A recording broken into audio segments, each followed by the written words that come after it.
Good evening, everyone. Welcome back. Sorry, it's a Mac night tonight, or yay, it's a Mac night tonight. Anyway, welcome back. And Bruce Revenant and Bluebeard is here, all of you guys. My angles might be a little weird today, as you can see in the background here. We got a machine here. This is going to be a bit of a different live stream than we usually do because a bit of a tinkering. So, good evening, welcome. Hello, Adam. Um, Evening, Eric. Oh, well, look at that. There's celebrities here. So now, Evening Pixel, I get to misrepresent the product in question horribly. So I'm glad I have people here that know what they're talking about because I do not. Evening Solar, Evening Brett. Sorry I had COVID. That's not good. Hopefully you're recovering and getting better. I will preface this entire live stream by saying that I am not a Macintosh expert, not an Apple expert. I do dabble with them. I do know enough. Take the battery out. This battery has been removed from this machine, so I know that. Um, I had just kind of like a tangential association with the Macs in the 90s because my uncle had a pretty much, think a plus, pretty sure it was a plus. Um, I can't remember now, but anyway, one of the all-in-ones, original Macs or whatever. And I used to play with them, my cousins, and that was pretty much it. As far as like my exposure to that, then I had friends in junior high and high school that had Macintoshes at home, so I got to mess with that sometimes. And my brother had Macs as well. Evening, Joseph, welcome. Evening, Sucra. And my brother went into the Macintoshes when he was in college, and that's how I got to visit his apartment once in a while and mess with it and play like SimCity 2000 and stuff like that on his Mac. That was pretty much all my exposure. Otherwise, it was PC.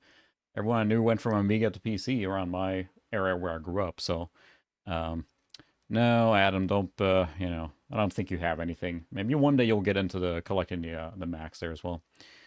Adam, I think you could probably build a fort, like an actual medieval fort, with the number of Macs you have.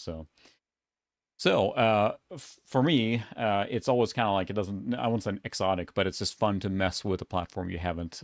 You mean TomTom? Uh, it's always fun to mess with a platform you haven't messed with too much. Like it's interesting to do that and experience the other side of it, especially other unique things or things that have been ported over. For example, like you think of Dark Forces, right? To me, that's DOS, but it was ported to Macintosh too and has higher resolution. So there's some cool and neat differences that you can experience even when you are well aware of the games and software. And also you get hilarious things like we saw with Monkey Island on the Quadra. Um, and yeah, that was fun. That was really really fun. Or Central, whatever that was. Sorry, that's the thing. I just get all my stuff mixed up. But the when we ran Monkey Island with the built-in sound chip, then basically being done by the Macintosh, it sounded just hilarious on one sound setting. But anyway, so what we're doing tonight then is that I have a few camera angles. This, of course, is a still shot of the computer, but this is the one in question. So this is a Power Macintosh 7180 AV. And there's some story around this particular machine, not this particular, but this model, right? And I've just learned about it after fact. So someone's feel free to fill me in. But this is the first generation of the Power PC based Power Macintosh. So before that, they used the Motorola 68000 processors. This is the first one using the IBM Power PC processors. So new architecture.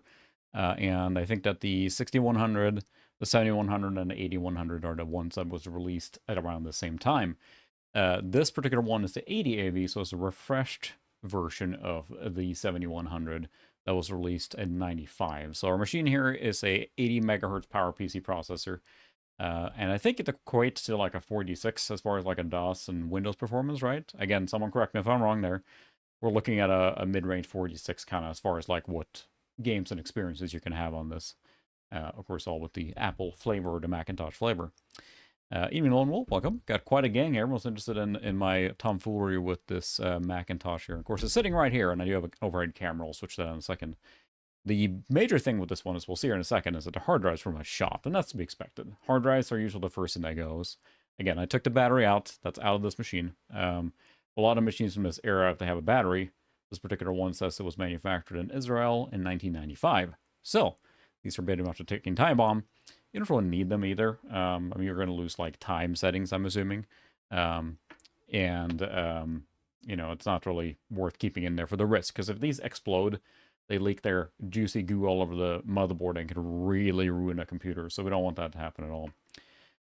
So one thing we will do tonight then is the excellent BlueSCSI, and we have one of the creator in the chat here now for this. And from what I've experienced or used the BlueSCSI, Ian Tony, welcome. Have used the BlueSCSI. It's fantastic. It just kind of works, and it's just on the simplest side, a simplest term, a SCSI hard drive emulator, right? It can put a hard drive image on a SD card. In this case, I have a micro SD in a adapter, as is the style now. And that lets you basically drop a hard drive image on here, and then you can boot from that. And the cool thing as well that I was made aware of here, thanks to Adam pointed that out in the Discord, is that if you drop a CD image on here, you can actually emulate the CD as well. So that's awesome, and that's what we've done. And we're going to do that tonight to reload it, because although we have the machine with the CD-ROM drive and everything, if we can just use, quote-unquote software to do it, that's quicker and easier. So we'll go to the Mac cam here now, which is going to focus, but here's the overhead. We're going to mess with this computer. A little shaky cam there as I move my hand, but it's just so you can see the computer as we mess with it. Because right now I'm going to boot it as it is, and you guys can see kind of what it's doing or not doing. We are capturing it as well. It is basically, since this particular generation of Macintoshes, or this one, has a video card expansion. Evening, David, welcome. A expansion, expansion video card included from the factory. It gives you more video output options. But we're actually capturing this directly to data path, just using a simple dongle, no conversion needed really to VGA, because the data path is able to capture that as well. Oh, that's right. I was going to mention about this particular machine too. This one was designed with the codename Carl Sagan in the 90s internally, and that leaked out. Carl Sagan got a wind of that, said that, you should officially apologize. I don't want my name associated with this computer. And Apple did not do that, and they said, no, we're not going to apologize because it's just an internal code name. And it ended up being that then they, I think they renamed it to BHS, which is Butthead Astronomer. And then I think Evening Johnny, welcome. And I believe Carl Sagan then sued Apple, and that was settled out of court, but then they changed it to, I think it was the law acronym is what they call this, which was Lawyers Are Wimps. So, there's a lot of fun stories around there, but this is associated with Carl Sagan. I think that was the original development name of this particular machine, design, I should say. And it uses, if we go back to the showcase again, this is not the live view here, but it uses, even Drake, it uses the earlier case for the earlier machines. So it's really a kind of like a, improvement and continuation of it. But again, as I understand it, the first Power PC Macintosh. And that makes it a little neat and a little special, even though this particular model is kind of middle of the pack, I guess. So the 7100 was the mid-range one, although the 80 AV is the top version out of the factory with this one. So yes, exactly. Thanks for pointing that out, Adam, that the integrated video cable or connector on the back of the motherboard is actually proprietary. And Apple may have had grand designs, although I know Apple loves their dongles. So it is extremely proprietary, and it's not a great idea. However, we will look at it in a second here. This one has an expansion video card included that has their older video connector, which is the DB9, right? Or DB15, I think, right? Someone correct me. But I do have a dongle that adapts that to VGA, and then it goes to my data path. So let's try and just, we're going to go to I have a dual cam here. Let's see if chat's still there. There we go. We're going to boot this machine now and see what it does, because turn it on.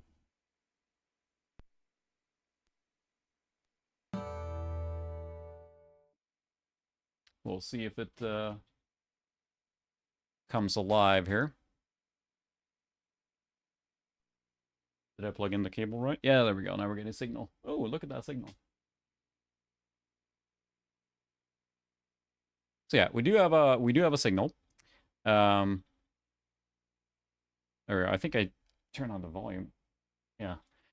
So this machine actually kind of works. That's the thing too. So this is Mac OS. I'm pretty sure this is 9, right? This came from a university here locally. So the machine actually works. All I've done is really clean it out. However, the hard drive clearly, yes, we definitely will take the case off here in a second because we will need to mess with the insides. again, I took the battery out. I have tested the BlueSCSI here to make sure it actually works. And the BlueSCSI, then I built this through using a kit that I got from Helgerson here, who's in chat. And this was one of my first like full complete kit builds. So I did an all right job soldering this together myself, and it's good practice. Pretty happy with that it worked on the first boot. So it uses a Pico. I'm going to switch to the larger camera. You can see the BlueSCSI here. But it uses a Pico basically as the controller, and then the board itself provides the actual SCSI connectivity and everything. Of course, you have that here. This will actually just hook into on a SCSI bus and just work straight up. And then you put the hard drive image on the SD card and it reads it perfectly. So it's a really neat device, and it keeps being developed all the time. And Chris, if you're still here, he's the actual developer and has the name on here. Is here, you know, copyright, or Eric, sorry, I'm sorry, Eric Helgerson. And he was in chat earlier here, but it is a fantastic little device. And building it is not that difficult, really. It's pretty cheap, and to buy it even in a full kit form. So it's a really cool device. And the cool thing here is that this is not there he goes. I'm sorry, I said your name wrong. I'm getting mixed up here now. But yeah, Eric there is the copyright on here on the actual board, and he's in chat there, right there. So say thank you to him. It is a great product. I did not have to mount that. I think, Eric, I bought the kit from you, and the SMD, all the surface mount components are put there from the factory when you buy the board. So what I soldered on was basically the SCSI connector, the power connector, the mounting for the Pico, which is these two, and then yeah, for sure, there's a lot of cool. Like, of course, I'm not that familiar with the project on that level, right? There's been a lot of other work on it too, so props to everyone working on it. And then the Pico soldered on here, and then a whole bunch of jumpers. And that's pretty much it. So it's pretty much all through hole soldering to make this. And it's actually, I mean, it's a really cool design. And it works. The cool thing with this is that it's not emulating it in that sense, right? Again, fill in here now, because I'm not the expert at all. In other cases where you might run it through software, when you do that, you may have to wait or wait for the actual device to boot, right? This is instantaneous. It's exactly as fast as the SCSI can provide. So turning your machine on and off has no impact. You don't have to wait for like a Raspberry Pi to boot or something like that. It's all done immediately. So it just works from the perspective of the machine like a real SCSI hard drive. So that's a really neat thing. If we go back to dual cam here now, we get to look at our machine, and it is not going to work very well. Bonk. I do have, let's see, I actually have, I'm going to switch to the webcam so you can hear the hard drive, hopefully. There's going to be really noisy when I do this. I'm going to turn off this microphone, and I will I'll turn on the webcam microphone. You can probably hear me still, but pretty poorly. There we go. Much further away. And it's actually getting further than I thought, but usually now it kind of crashes here. There we go. There's a boop. That's fine. Clock's not set.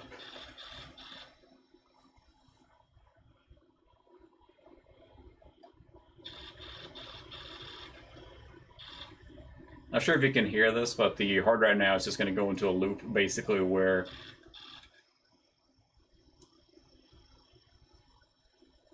yeah.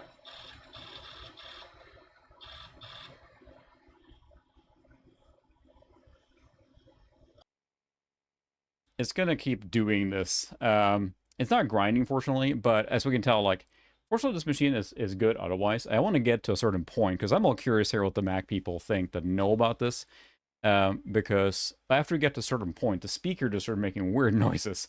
I'm not sure if it's just because the boot is so like bad or slow. It's trying to seek right now, and it can't find it, right? The hard drive is just toast.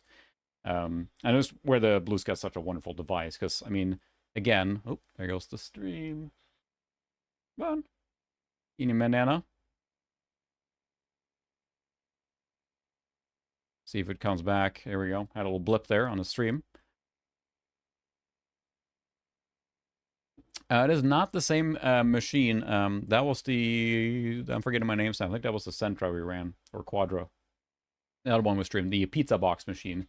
That was basically the kind of like little brother to this machine. So, but that one I think still was, You know, I don't remember. That might still be part of the, that was like, yeah, the little brother to this machine. So, uh, but yeah, this particular computer is not doing so well. We can switch again so you can hear that lovely grinding again.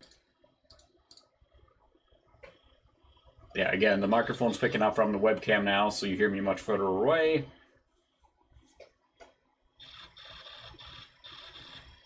It's not sounding great.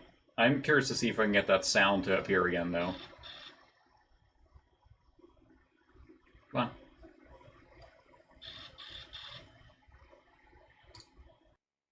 I'll switch back to a regular microphone until it happens, because I just want to see what everyone's taking in it, because it sounds hilarious. And yeah, that's the thing. The hard drive is clearly shot, right? And I think that we all know on retro computers, that's really the first thing that's going to go. Spinning mechanical platters is just, they're not going to survive that long. They never were designed to last. I mean, this computer came out in 95, right? So this is like a 700 meg hard drive in it. SCSI hard drive. We'll take a look at it here in a second. We'll turn it off and poke around in it so you can see it in all its internal glory. It's doing its best. It's trying. It never makes it out of this. So yeah, this is, as far as that goes, solar. This particular machine, the 7180 AV, there we go.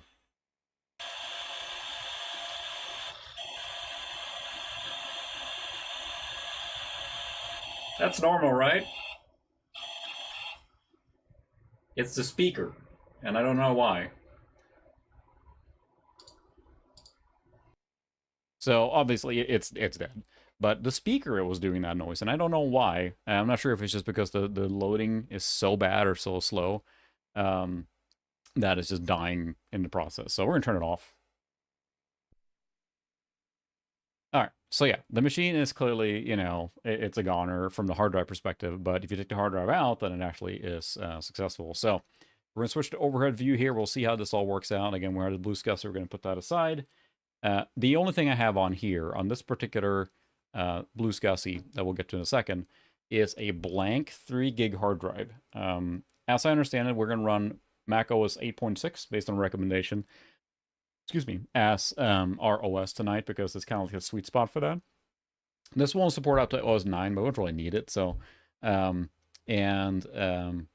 with this, we created a blank 3 gig. The max is 4. I just don't know why I picked 3. I just decided to have plenty of like, so there's no weirdness with the max size. And it has a ISO of the 8.6, the 8.6 installation media on here as well. And with the awesomeness that is the BlueSCSI, it will just find that and mount it as another one. I have it set to SCSI ID 4. I believe the internal SCSI drive, the CD-ROM drive, is at 3, right? Someone mentioned. So put that on 4, and it actually auto-mounts that. I'm just happy that this worked off the gate and I tested it, because I was afraid that when I built it that I would miss a solder point. But again, this is my first like real like big kit build, and it worked out fine. So I'm pretty pleased that it worked. We'll find out. Maybe it's just going to implode on me, and that's not a bad dig on the product. That's my job putting it together, because again, I'm a novice with that kind of stuff. So let's see. We're going to unplug power. We don't need that. Again, it's going to shake a little bit, so I apologize for that, because the camera is mounted in a way that the arm is going to shake a little bit when I move this. Evening, Derek. Welcome. That's the thing with remakes and stuff, is like, I think the easiest thing to do is just like, we're getting accelerator cards, we want hard drive cards. That's really the extent of it. And compared to like CRTs, is not going to happen. I know there's things to do, or there have been projects to bring back CRTs based on old stock and stuff, but it's so expensive per unit at that point. You're almost better off just finding an old, beat up CRT and fixing it the best you can, recapping it and calibrating it. Because anything new production is going to be expensive. Where there is possibility is for the driver boards, right? Because a tube by itself, a CRT tube, can probably display a lot of things. It's a control circuitry that decides what refresh rates and all that kind of stuff it's going to support. So that's where I see there's some potential or possibility that we'll get, kind of like a custom upgrade to certain tubes and stuff like that, maybe. But it's still very custom, very expensive. So, and no promises, Drake. I'm not saying I'm a good solderer. So, this is just, again, apologize for the shakiness.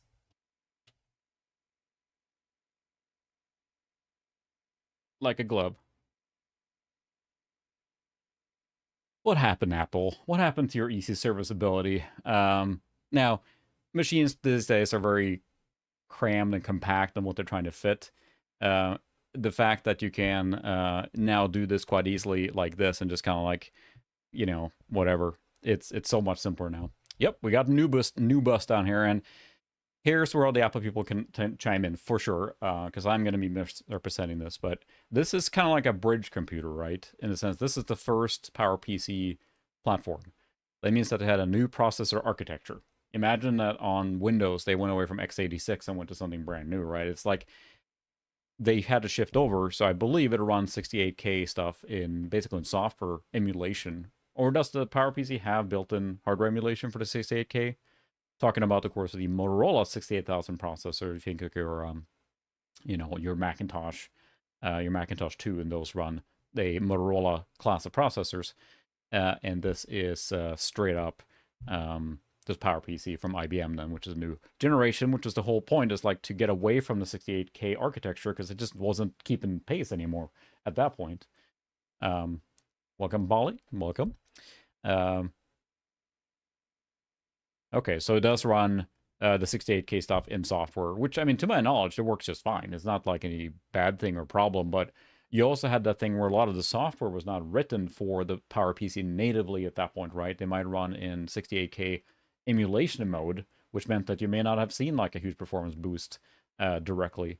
Okay, it has to emulate, so that makes sense. And I mean, they had to. There's no way they could have launched a product like this with a brand new architecture and say like, well, good luck, everyone. Game consoles even these days, right? When they launch, they have a lot of backwards compatibility. So we have some few interesting things. Of course, here's the video expansion card. I don't really have a camera on the back to show you, but this video expansion card basically provides then the additional video out. And this machine by default, with that extra built-in integrated one, which takes system memory, kind of integrated video, you can have dual monitor out from the factory, which is pretty cool. I'm not sure how many people did that, because I understand that the integrated one is not nearly as good as this expansion video card that came with here. So let's take that card out and look quick. And here's a dongle too. It is a passive dongle that just basically adapts the, what is this, DB15 or whatever? Or is it DB9? DB15, I think, right? See if I can get in the focus. There we go. To VGA. And the reason we can do that is because it's basically outputting, Ian Boca, welcome, is basically outputting pretty standard resolutions. Like the normal one you use is, 1024 or 800 by 600. So you're not any crazy weird resolutions anymore. Refresh rates are pretty normal. Capture that just fine. So we're kind of in that. Hang on. Stream blipped. Am I?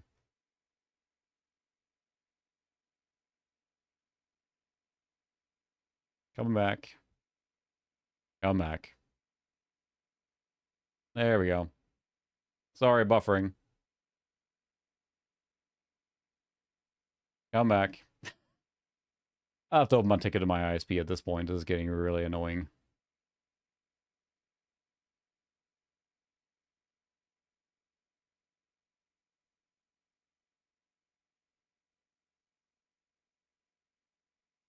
Working on returning. Standing by. Red Rover standing by.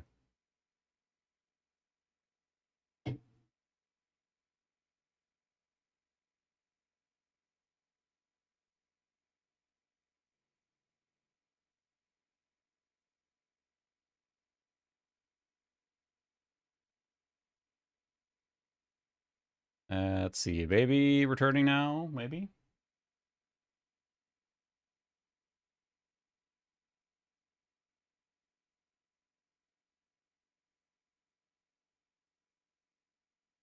Yeah, my upspeed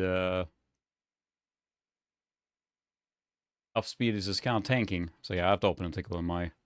I've been dreading to do that because you know what happens when you start talking. Yeah, it should be down calibrating the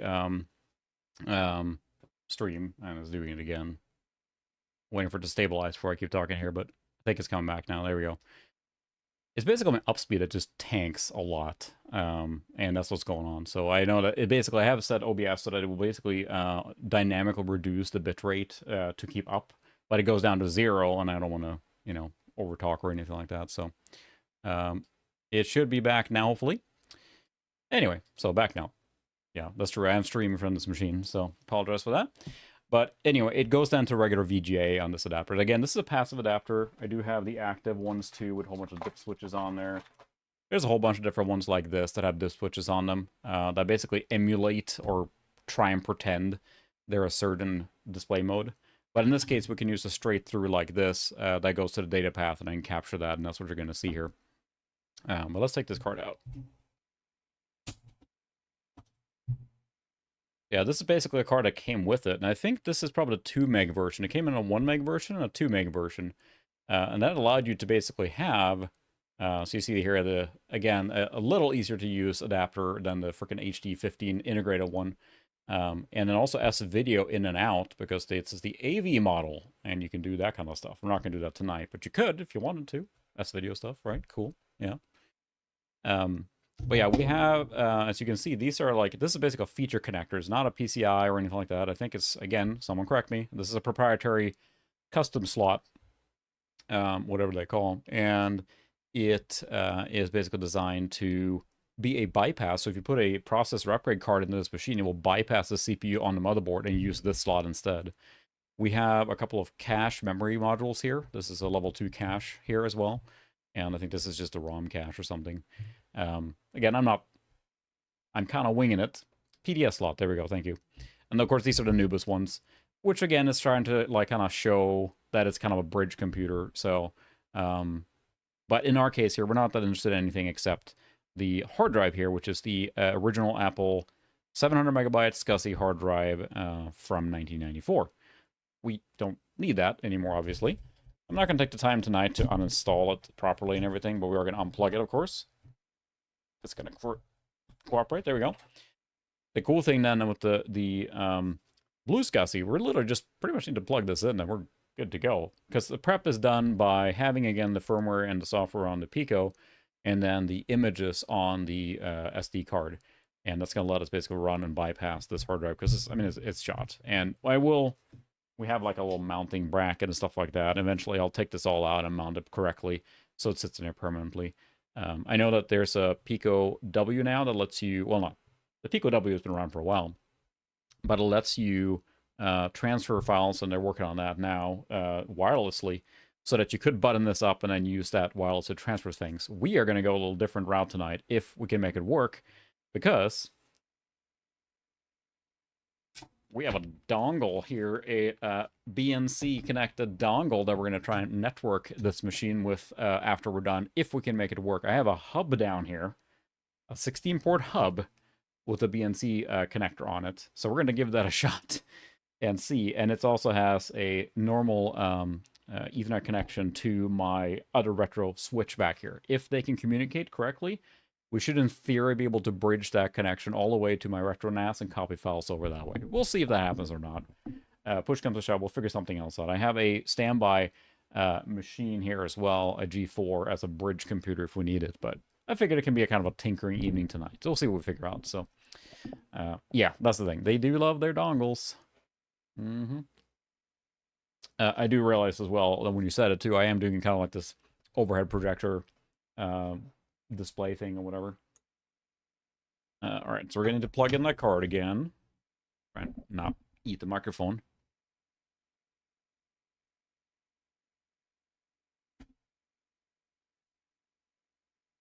Yeah, it is. I had, I think, correct me, I think BNC stands for British Naval Connector, doesn't it? Because it was invented by the British Navy for a secure way to connect like radio equipment. To my knowledge. I could be very wrong there, but that's the way I understood it. So, yeah.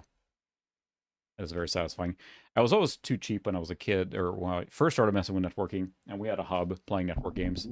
And we bought the unshielded ones and kept getting shocked because there was traffic actually flowing through the network, and it's actually charged at that point. If you touch the interconnector, you get a little buzz. It's not like even a shock. It's just like kind of like a 9-volt battery feel to it.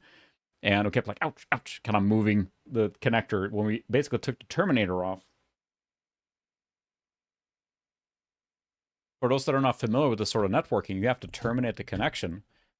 Normally, you have a T connection like this here, and at that point, you have to have a terminator that stops the signal. Otherwise, it will keep traveling down the line, and you have to basically, you know, you have to basically stop the signal. So that's what you do with a terminator, which is just has a resistor in here, like a 75 ohm, and that stops the signal from going any further. But then you add new machines in the chain, you would basically unhook this side and put another BNC cable in there. So that was that kind of networking back in the day. We're kind of spoiled now with Ethernet to just, click and you're done. So what we're going to do now is going to put my BlueSCSI on something neat, which is this homemade N7 coaster there. The cool thing with this is that it's powered from the SCSI bus. We do not need any additional power, and that's it. Now we have basically a hard drive. Of course, most of that's, in fact, has to be correctly configured. It has to be correctly soldered, and I also have the right image on it for it to work. Otherwise, you're kind of, it's not going to do anything. So let me hook this up again. We're going to try and boot it now and see where we end up. And this is about as far as I got when I messed with this myself. I just wanted to make sure I soldered it together correctly. And see how it worked. And again, I'm not super great at soldering yet. I'm still learning. So that's the thing. I'm trying to kind of put it on top of something. So that's why the this is ceramic glass. So should be fine. There's nothing touching there. I'm what you would call a pretend professional. Don't worry about it. Let me hook up the VGA cable again here.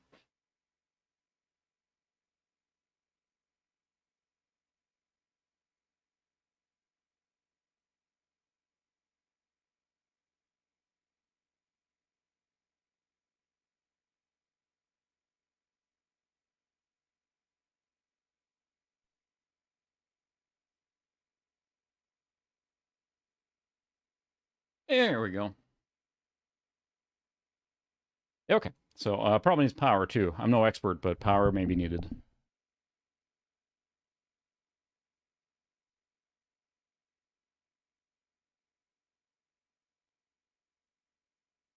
Okay, so in a permanent installation, of course, that would mount it more correctly. But yeah, there is something shielding it from sitting on top of the hard drive directly. Because yeah, you put metal on metal, you will have shorting problems.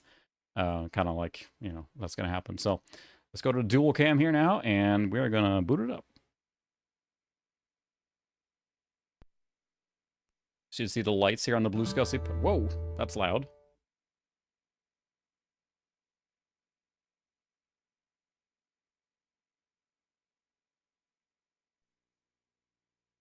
Loud for me, anyway. All right, we got an image. There we go. And give it some time here, and it should load into the Mac OS 8.6 ISO for installation. This is equivalent now mounting an additional CD-ROM drive on the SCSI bus. So there we go, Mac OS 8.6. So we're reading from the BlueSCSI. You can see the little lights going off like bonkers here now. Now, I know as well, you can format this. I think, if you're still here, Eric, was it exFAT? Or there was another one, a format that was faster. I forgot to reformat it, so I'll do it later. But right now, it's running on just standard FAT32, which is fully supported. But there was one particular, format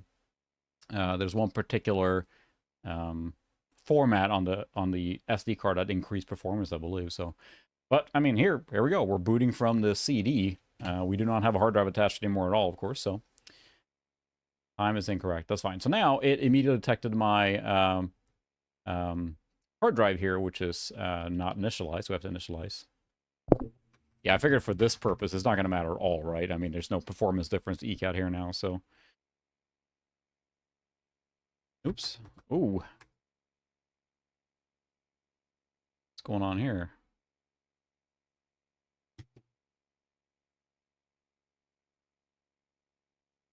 This keyboard is not having a fun time. 1, 2, 3, 4, 5, 6, 7. 7 was... Huh. I guess 7 is not working there. Whatever. Let's call it... there we go. And we're going to initialize it. That's fine. It's empty. So what I used was... oh, look at that. A formatter That's the thing. I don't know if it could be the keyboard. I haven't really tested this keyboard at all. It could be the cable connector. The cable is pretty grody. It could be the plug on the motherboard, whatever. So we'll roll with it for now. But at least it's working. So let's switch to the big view here. So you can actually see what's going on. And we'll switch back to the machine later here. But this is about as far as I've gotten. And I have never really done this at all. Literally never installed Mac OS from scratch. So please guide me and help me. I assume install Mac OS 8.6 is a good place to start. But I kind of wanted to have this machine working because I do really enjoy this particular era. I really, it reminds me so much about Windows 95 and Windows 98, right? So, and many of the games were ported from that era too. So, all right, we'll do that next. Sure. This disk has enough space for basic installation. Can we do more advanced? No, we're going to clean. And it always fascinated me. Do you want me to do the disk utilities program? Now, I'll say I have to get into the machine first, right? It always fascinated me. I'll say that's pretty much any installation. Select. I know. Welcome to where we read the entire license agreement to Mac OS 8.6. The live stream in the night. I have absolutely read all of this, and I fully agree to everything. Apple, take my money and my life. I always find it fascinating, coming from a DOS and Windows perspective, where everything, is like, running from command line. Everything. The fact that OS 7, 8, and 9, like, it's just there's no command line. I mean, unless I'm wrong, but there's like it's built to be a GUI from the ground up, and that's all you do. And it always feels to me like, well, where do you look under the hood? And you can't. Like, it's not there. I agree, it's fine. Start, install. There we go.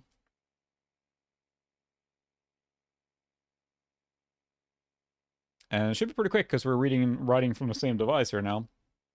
I'll go to the Mac cam here again so you can see the BlueSCSI, of course, blinking incessantly here. I am just pleased, very pleased that I was able to put this together. So again, props to the BlueSCSI team here, including Eric, that it was so easy to assemble for a novice even like me. Basically just putting the parts together, soldering it, dropping the files on here, and then that's pretty much it. It's awesome. So like Adam's saying there, we basically put the, we loaded the ISO. So right now, from the machine perspective, we have a external CD-ROM drive attached. More or less. That's what's happening here, is that it actually has put an additional SCSI device on the chain. SCSI ID 4 in this case. Our internal one is 3, I think. Hard drive is 1. And that is allowing us to read directly from here. So we're basically reading an ISO from this SD card and installing it to an image on the SD card. So yeah, there's an ISO for the CD. We'll go to dual cam here. There's an ISO for the CD. And there's a hard drive image for the actual hard drive of the machine. So I think for me, one of the cool things of this is not only is it pretty easy to use, but the flexibility is pretty awesome. And I know that everyone in the project is keep adding more stuff to it, and it keeps getting better. And I may build one as well. Okay, 0, perfect. And it may build one with the Pico W as well, because I'm really curious to see how that works. I know there's kind of like a forefront now. I think the idea being is that you can basically network connect using the wireless module on the Pico, and let you connect Wi-Fi to it and be networked wirelessly, which would be awesome for a lot of retro computers that wouldn't normally have Ethernet at all. Sort of, Zuka. I can let the other people explain better, but it's it's basically this entire thing is a SCSI drive emulator, right? So it's pretending there are additional SCSI drives plugged in. Like, if you ignore the fact that this is a single device, from the machine's perspective, there is now a hard drive, and there is an additional SCSI CD-ROM drive attached. So that's what the machine sees. Oh, there you go. Eric explained it. It's just fooling the computer. From the computer perspective, again, there's 2 machines there, or 2 drives there, and that's what it sees. So, and for me, this particular device really, is kind of like it really is a good example of the cool things we get now with retro. It's kind of like a golden age of retro revival devices, if you will. Hard drive replacements, whatever it might be, but especially hard drives, because that was the thing I was worried about 10 years ago as these retro computers, hard drives started going out. Now we have so many cool hard drive solutions, so. And I think I can handle as many. What is it, the default SCSI? Is it like 11 drives? I'm going to keep saying correct me if I'm wrong a lot, because I'm wrong a lot, but isn't that the max SCSI? Isn't it 11 or something like that before you run out of SCSI IDs? And I think that this can do that, right? You can just throw them on as many as you wanted, right? So, oh, there you go. Perfect. So, no, it's not even that. It's just an image. It sits on the flat root of the SD card. Literally, what I did was that I used a tool to create a flat image, an empty image, that's 3 gig, and just dropped it right on the thing. And then I took the ISO and I dropped it right on the thing with a certain name. That's what it does. Sucra is that it looks for the naming of the file to determine how it should be mounted. So you rename the file to be like, what is it like, SCSI 0, what the block size is and all that stuff in the name of the file. And then the BlueSCSI, when it boots, it looks for that. So if you haven't named it correctly, it will just mount it accordingly. Now, it's up to you that the image is correct, right? But that's how it works, so it's really, really slick. I don't think you can switch it in. It will be like having additional, like I could just, rip this out now, but it will break, right? But you can do that if you take this memory card back to my regular computer and I remove the ISO there. Like, because when this machine is done now, it's still going to see SCSI ID 4 is the CD, right? And that's still going to be the OS 8.6 installation files. If I wanted a different ISO, I could just take it back to my computer and I could just take another ISO image and rename it to whatever I wanted, plug it in here, and boom, it's going to work, right? So, yeah, it's really flexible, and I love how much you can do with this. And I know that, the primary, or at least I think it started mostly as a Mac device, right? But anything that's a SCSI thing, it can do as long as it can support it. So, I think that you can use that for flashing new versions and everything. That's pretty much it as far as like that goes. The rest is just handled by, you can put an INI file for certain applications on there, certain programs and computers. And yeah, there you go. Like it's clearly, that's what I love about coming into projects like this when they have had time to kind of iron out the rough edges or problems and found particular scenarios or things that, because I mean, you guys can say, about it, but it's like, how many machines has the BlueSCSI device been installed in by now, right? There's got to be thousands of machines that run this now. So you have a lot of feedback. I'm sure, there's been a lot of bug fixes and improvements and feature additions to the point now where this is so slick. And this is version 2, right? Completely. I do have version 1 right here. This is BlueSCSI version 1. Let's see, it's this camera. This is BlueSCSI version 1 that has an easy adapter on here. I'll take that off. This is loaded, or was loaded. I don't know where the memory card went now. This is the generation 1 device. It does not, it has a, it's not a Pico, right? This is an Arduino board or something, right? Again, fill in the blanks. I'm not good at this. This is the generation 1 device, and this works great. I have this for the Mac Plus I use. And in this case here, this is an external, because the cool thing with the Macs is that the SCSI bus on the back, or the SCSI port, is the same as the internal one. So you plug this in like this, smack this in the back of your Mac, smack that Mac, and now you have now you basically have a hard drive, right? So that's what I do. I use it on the Mac Plus. I just plug it in the back and boot the machine, and this is like a hard drive. And that's awesome too. It's flexible to do that. I know there's internal mounting options too, but this is pretty slick to be able to have it on the back, especially on a machine where, it doesn't really matter if it sits like that. And then other machines are supported as well. I know that Ataris are supported, some Amigas are supported, not everything yet, but a lot of machines are supported. So yeah, it's really, really cool. And again, it's really fortunate that we have this kind of stuff now, thanks, of course, to everyone involved in the project. that we can do this kind of stuff now.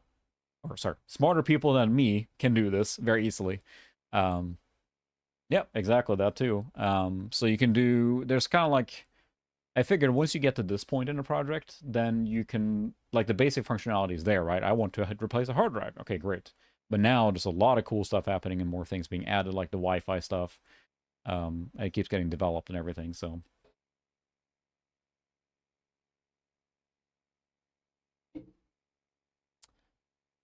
You still are limited by the SCSI bus speed, of course, do its installation here now. It is what it is, because the controller right on the computer has to handle all this stuff to do the actual transfers. So you're as limited there. Think of it as a PC, right? The ATA bus or whatever. So, all right. Quit to leave this program and continue to install their software. Now, this is about as far as I've gotten as far as this goes now. Yeah, exactly. You can tell that, Eric, too, in the sense that as far as when I'm reading the changelog and everything, you can tell that you found like, okay, here's a specific use case scenario that someone is trying, and they identified an issue with the way this is set up or whatever, and you guys do a bug fix for that, and then it works, and yeah, it's pretty slick. Now, with the, all right, Revenant, thanks for stopping by. I'll see you later. Now with the CD mounted here now, I should be able to just quit and it should boot from the hard drive priority 1, right? Even with a CD in there, I assume? Or will the CD take precedence? Should I turn it off, remove the CD image? Or what's my best process here now? I can just reboot it and try it. But tell me, educate me here now. What's the best process for doing this? Just rebooting it? Doing quit? Do I have to take the SD card out and remove the CD image? What should I do? Yeah, I really tried the Wi-Fi one because that sounds super slick, especially on a machine like this to have Wi-Fi and be able to copy files to it and everything over Wi-Fi that way. Okay. Reboot, quit it is. Bam, quit.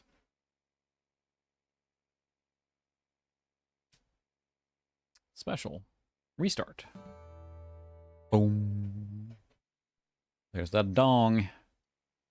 The Apple dong is living freely.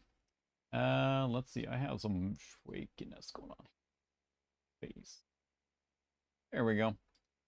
This is still analog video capture, so I have to change it so that the face modulation was correct for the analog capture. Get rid of some wavy signal there, because it is still analog to analog. We're not having a digital video capture here in the mix at all. So, and there we go. Here's Mac OS 8.6 starting up for the first time on the BlueSCSI. Where did my mouse go? There it is. Yeah, and it's real flexible, and it's not expensive at all, really. The kit form, you know, if you buy at street retail price, you know, it's 40, 50 bucks or something like that. So, fully assembled is a little more expensive if you want it that way, I think. But if you were to buy all the pieces completely yourself, then it's even less. But it's a lot for what it costs. So, yeah. Please change the time. There we go. That's awesome. I really need to try that too. I do have the other kit you gave me, which I'm going to build as well because it has uses too. But I would like to build another kit as well that has the Pico W on there, or the Wi-Fi. So now we have our, you know, our machine here has a working hard drive now. And yeah, I don't want the answers. And this is where I am just, you know, I am very much a Mac noob when it comes to this kind of stuff. I haven't used a Macintosh much, but I really like this generation of them, this era. This feels very much closest to me as far as like the Windows 95, Windows 98 stuff, right? Anyway, we can see we have our PowerPC processor with 80 megahertz. We can tell that is everything as expected there. So, yeah, there you go. So, I guess we should set our clock. Ooh, it's 1956. Sweet. That's in the, let's see here now. This is under, everyone who is super familiar with the Macintoshes now are going to be like screaming at me as I'm trying to like hop around trying to find stuff. Control panel, let's go to clock or time. Date and time. Let's set that. Whew. Yeah, it's not Does it even support?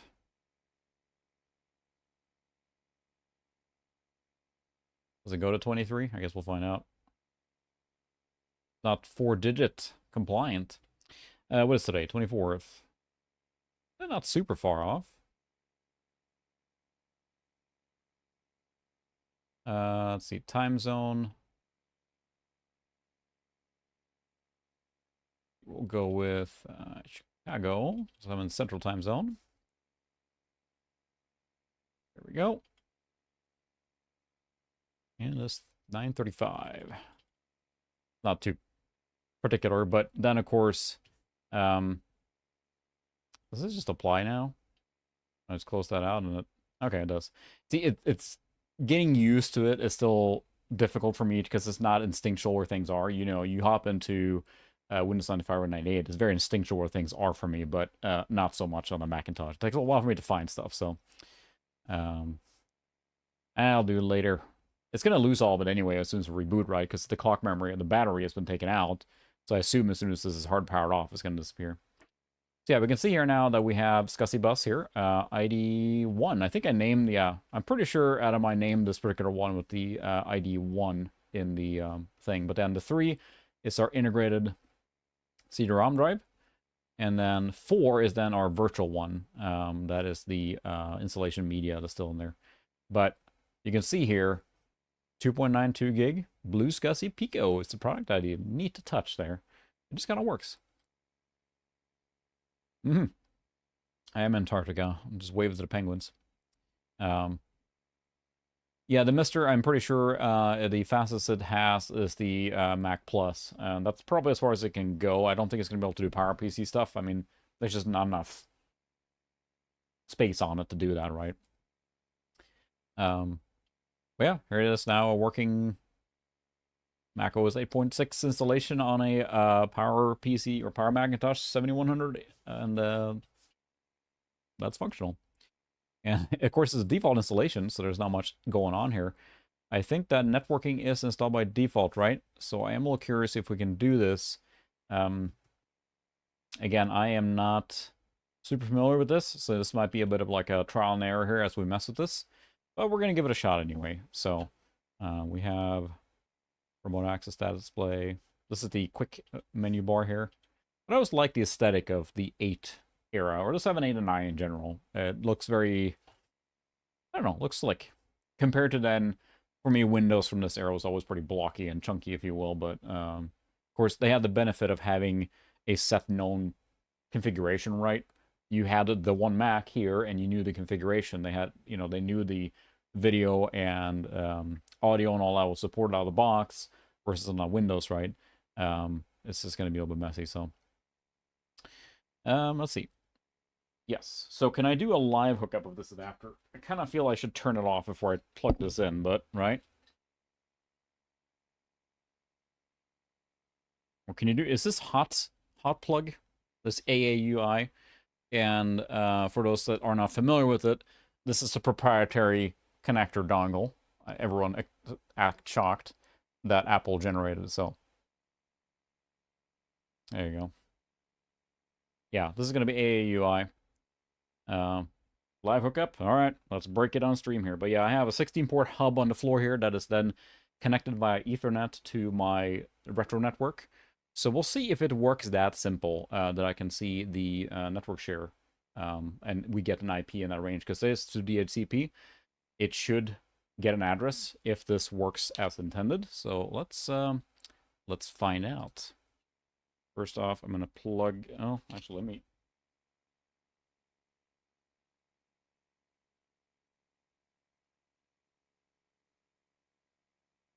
Plug this in, and I think it's self-terminating. Like Adam, you mentioned that. I did buy a couple terminators just in case. Again, like I mentioned earlier, so. Yeah. Huh.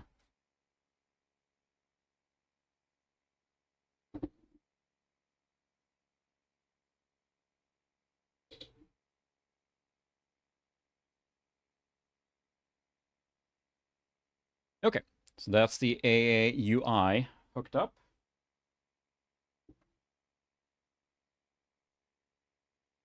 Don't think I have a link light on the BNC yet, but I assume we have to initialize it, so. Also, I don't know that this hub actually works, I guess. We'll see what happens. All right, so we're going to go to control panel and then see what we say it was.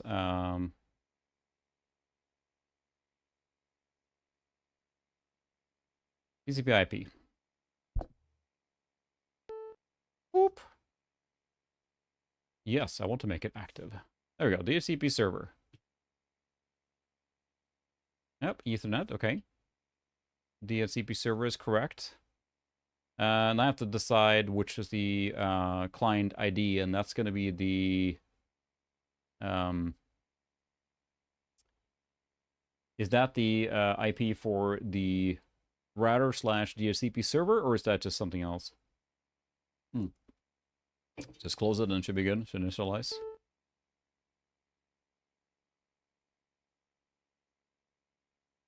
Control panels, TCP IP. No, it's not finding it. I'm not super shocked. Let's see. I don't have a link light yet on the... Because here's the kick here. I don't know if the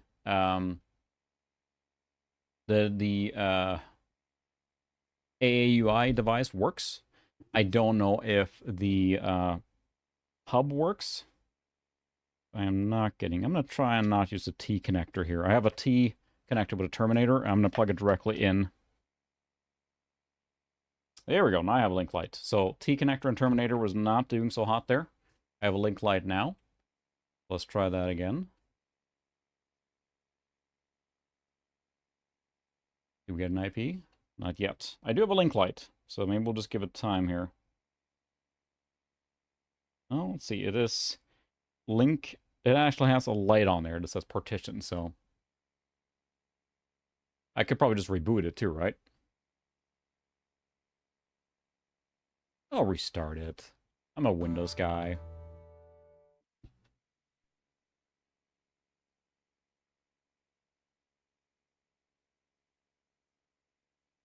I wasn't sure because right now it's plugged in directly. Now, I don't have a T connected at all. It's just directly hooked to it. And I do have a partition light on there. The thing with a hub, too, you're going to remember, too, is a hub is not smart. It sends a signal to every port all the time, right? So you have collisions and that kind of problem. A switch is smart, and it kind of builds a network around it to know where it needs to route the traffic, right? So,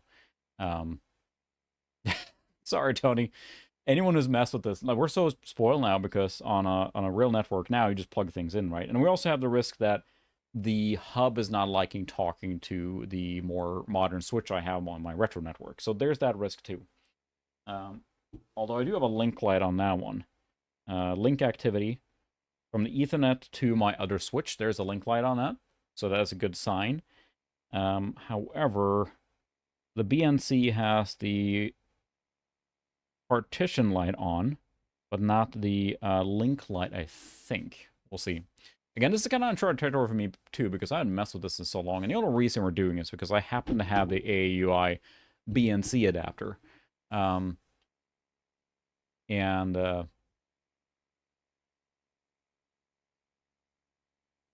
okay, we'll do a manual then. All right.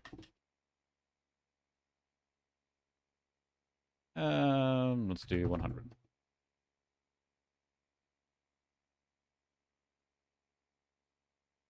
Do we have to have a DNS? Because I don't really care about DNS. We have to. No difference in light. Okay. So is there a, see again, and I'm just getting into full, like, is there a test one or, I guess I can just do network browser and see, but.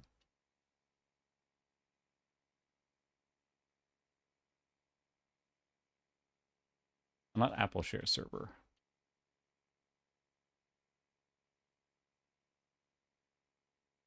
I guess I can try.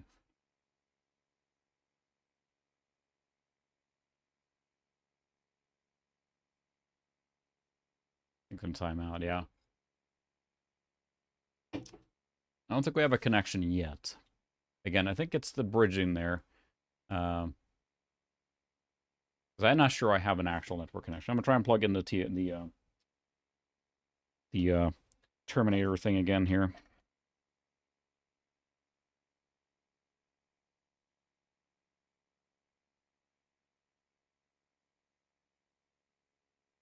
Do we have to terminate the? I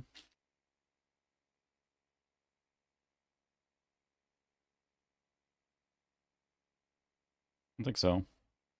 Again, I don't know if this particular AUI dongle even works, right? That's the problem.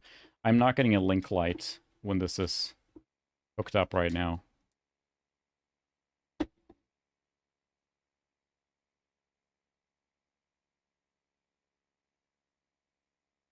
Yeah, I see a partition light come on the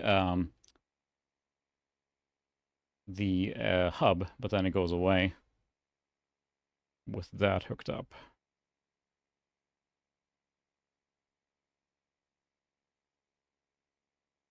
Let's say, what's the command line? You can't. How do you ping or something like that?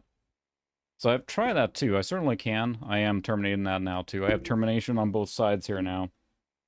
Yeah, BNC is now lit up. Not link light, but there's at least a partition. And I honestly don't know what the partition light means, so.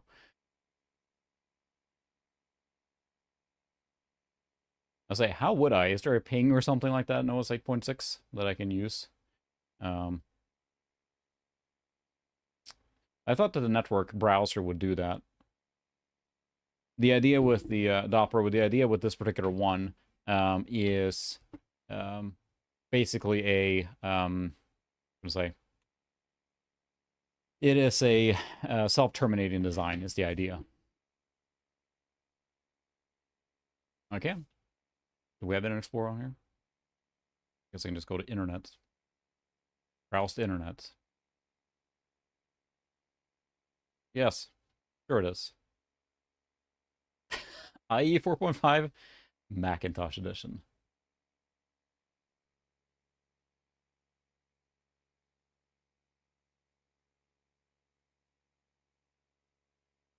Makes sense. Sorry if I missed it, Adam. This is a lot of chat going around here. And I am a noob with this stuff, so. Still no link, but I can certainly try and go away with the terminating again here again. We'll take the terminator out. I'll plug it directly into the port. So in theory, no termination should be required. I do a partition light. And then, let's see, we're going to go to network browser again. I'm going to try and ping this too, otherwise. I think it was .100 is what I signed.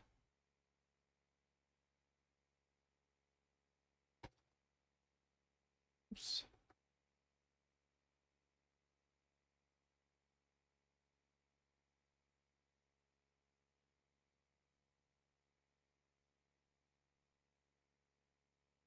Let me see if I can reach other stuff in this network.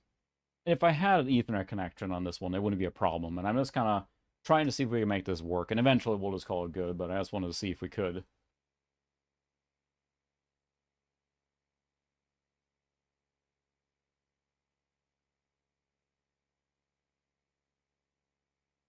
Yeah, I can ping other devices on that network. But I can't hit this IP on this machine. Because my modern computer has a network, or it's connected to this particular network. I don't think we have a network link yet. That's what it feels like to me right now. We actually don't have an actual link. Control panel, TCP/IP.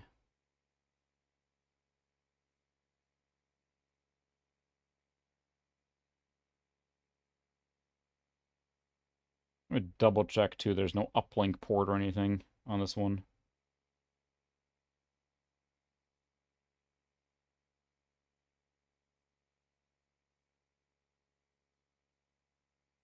A link light there.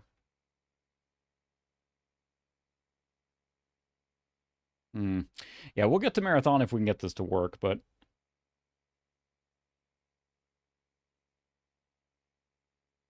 The BNC basically is just lit up solid, but it's not really blinking for activity or anything.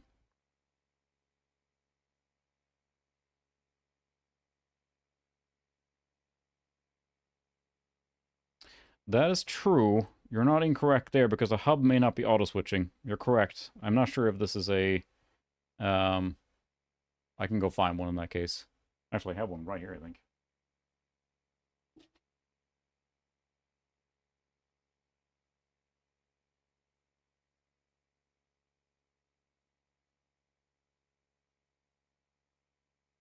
Sure, I can try that. Yeah, I have a crossover cable here otherwise we can use as well, because I'm not sure what the network cable is there now. Okay, we will try DHCP. We'll close that out. Save. Surely this will work.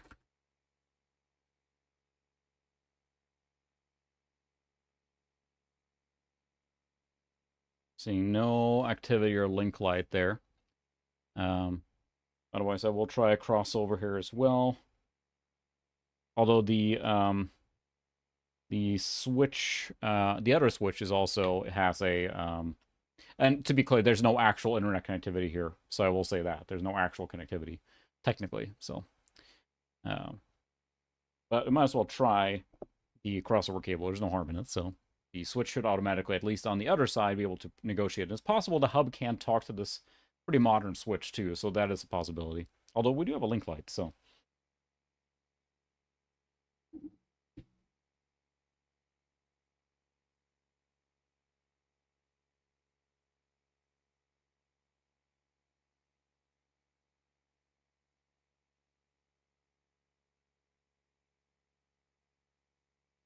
Okay, we have a link light again on the Ethernet cable.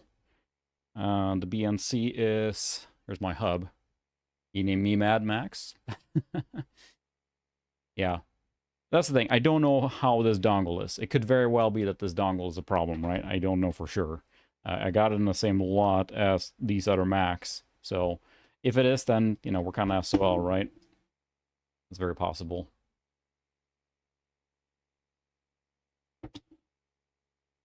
Because I get a partition light on the hub, but no actual link blinking or anything as it's trying to do something. So yeah, retro networking when it works. Also, it's possible, like, heck, it didn't plug in correctly or something. Well, it is getting, so yeah, we on the switch here. You know, I don't know that I do. I might. I don't know that I have a 1010. I definitely have a 100.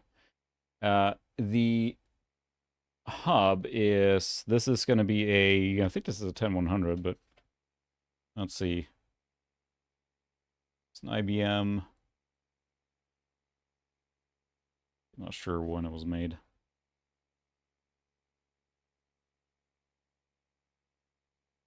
Hub, 16 port is all it says on it. No, I don't think it's 100. It's probably a gigabit switch, honestly, which is not a bad point. Let me go get a 1000 instead. We'll do some live troubleshooting here and see if we can make this work. Because yeah, there's definitely a gigabit. There's definitely a gigabit switch, I'm pretty sure. It could be a 100 actually. I honestly don't remember. Might not be a gigabit, but everything's worked because most of the computers that connect are modern-ish, you know, Windows 95, 98, 2000 XP, that kind of stuff, so there hasn't been a problem. So your suggestion, Adam, is basically to put a 10100 standard switch in between that's then talking to the gigabit or newer switch, if you will. Okay. Yeah, let me go grab. I have that handy, so give me just a second here. You guys can look at the computer and the machine is still here alive. So I'll be right back.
Okay.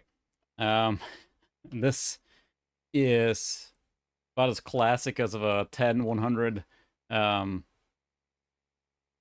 10-100 switch. This is one of those Linksys workgroup switches. So let's try that. So we're gonna plug in our quote unquote newer one into this and use that as kind of like a bridge, switch to switch, and then we'll plug in our hub to this switch. So let's try this.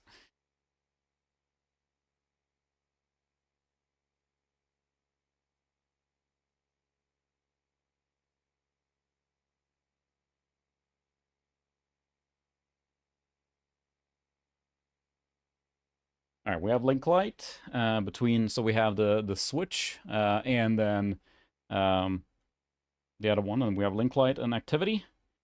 So then we're going to plug in this switch to this hub. We have link light.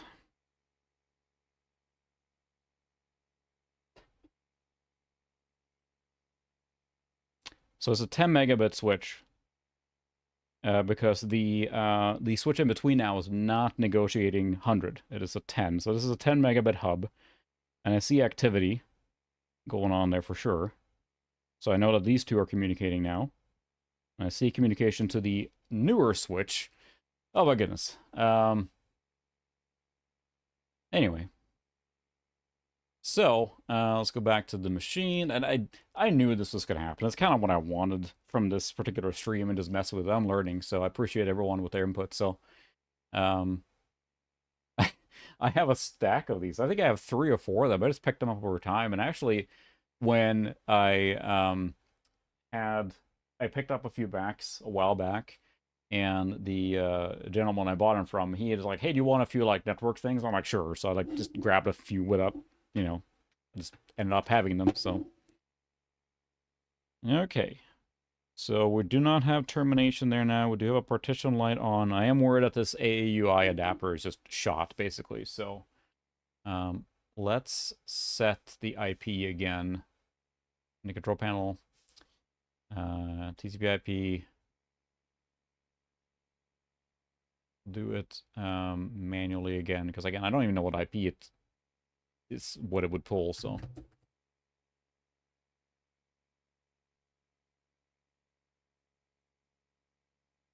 oops. Hopefully, I don't think this is gonna like complain. Oops, it's not. It's not gonna complain if I don't have a DNS server, right? So there is no DNS server on this network, so I would assume it should be fine if you're doing IP connectivity.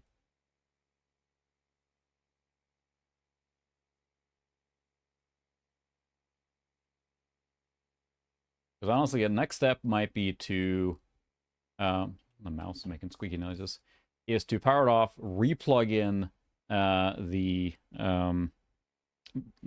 AAUI to make sure I got it solidly in there. I don't know that there's any difference because there is basically in and out on this one. Yeah, that's the thing. I figured it's gonna. Should I be browsing to an IP instead? I mean, clearly it's not gonna work, but I am going to do special. I'm gonna shut down. Click, boom, and I'm going to replug the AAUI.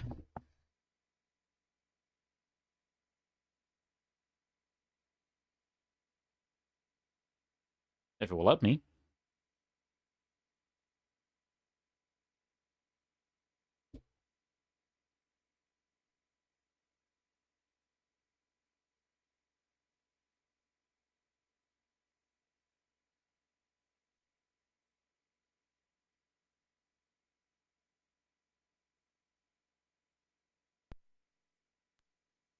There we go. Boom. Yeah, we basically don't have an activity light, but I don't know what I honestly don't know. The partition light is on, but no actual activity light link from the BNC. It's not impossible the BNC cable is bad too, but I don't think so.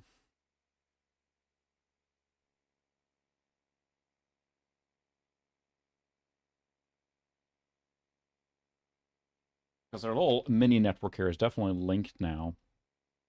Um,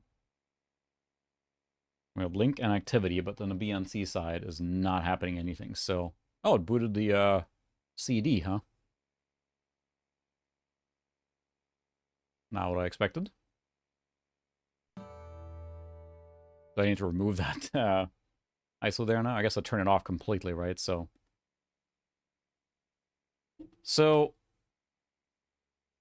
riddle me this, Adam, here now. Sorry, I'll do to the Mac cam here. Which one is in?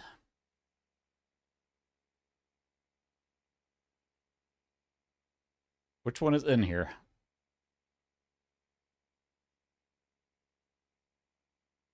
Because I'd be willing to try. I've tried both sides, but I don't know which one is in.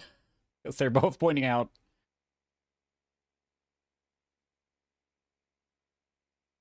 I don't know. Yeah, I do have a Terminator here as well. Okay, so we're gonna try the Terminator again too. So this is let's see, we have basically this is on our side. I tried a Terminator, both with or not, and doesn't seem to make a difference. So I believe from what people are saying in this case, this particular one is self-terminating, so it's already connected inside Terminator, but it could be broken too, right? It's very possible. Or heck, this hub could be broken too, I don't know. This is the only thing I have with the BNC on it. Let's go back to the machine. And then, let's see, we wanted to go back to boot up time, right? Sorry, keep track of everything, so... Okay, so that's, yeah, I shouldn't need a Terminator, but it doesn't need to make a difference. It is connected directly to the hub now without a T and a Terminator. And again, I'm getting the partition light, but not the... I'm going to try the...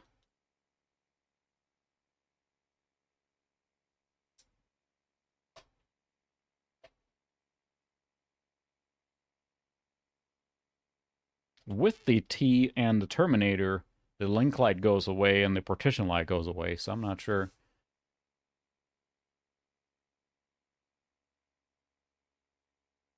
Not thinking that's going to do, so.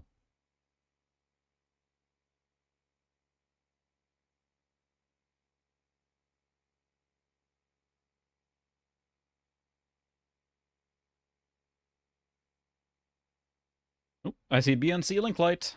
It's blinking. It is blinking. We might be in business here. Ha ha ha! That's the web browser for my Buffalo NAS. We're in business. We are in business. Yes, correct. I you know, I need a proper dongle, but what I did on the newer one now was that I went like this. I don't have internet connection on this one. Mine retro network is isolated. It's not connected to the real world. I am getting ping IPs from .100 from my actual machine. Connect to server. This is what I did last time.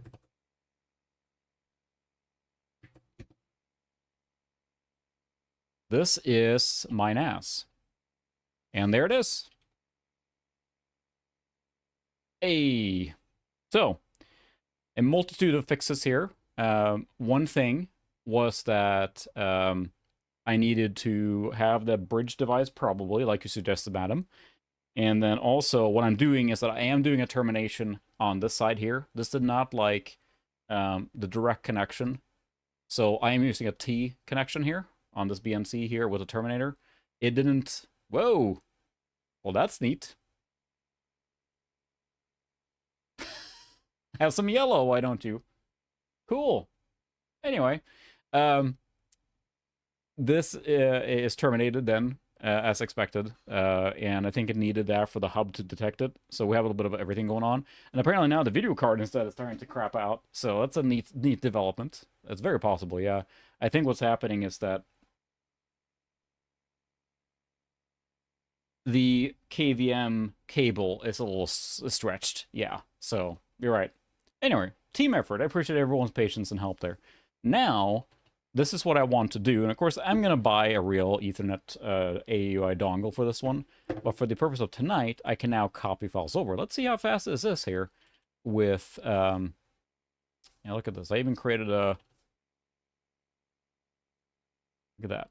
I even put a few games on here. So when this is not a retro NAS, I named it that, but this is actually a Buffalo network station that I bought years ago for actual like backup purposes. The cool thing with it is it supports SMB1. So I put that on my internal retro network only.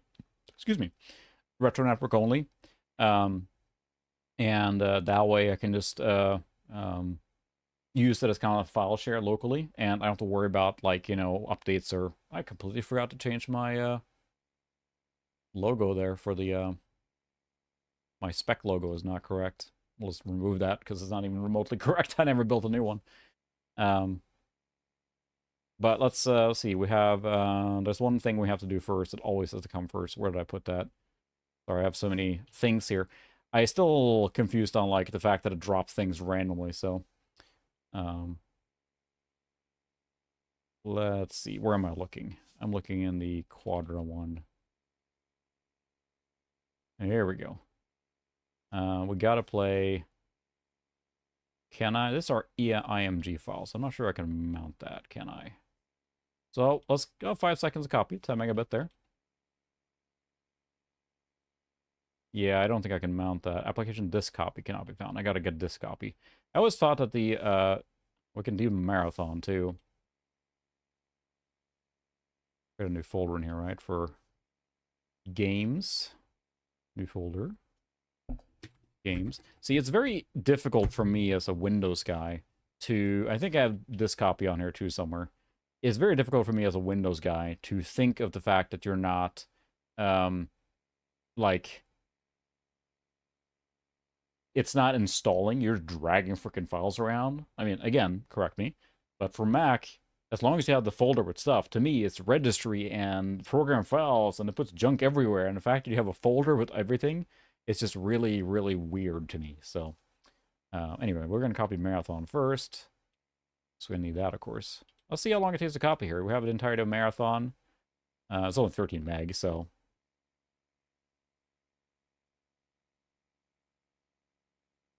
There we go. All right, we'll go to utilities here as well. You said it's like on the CD or...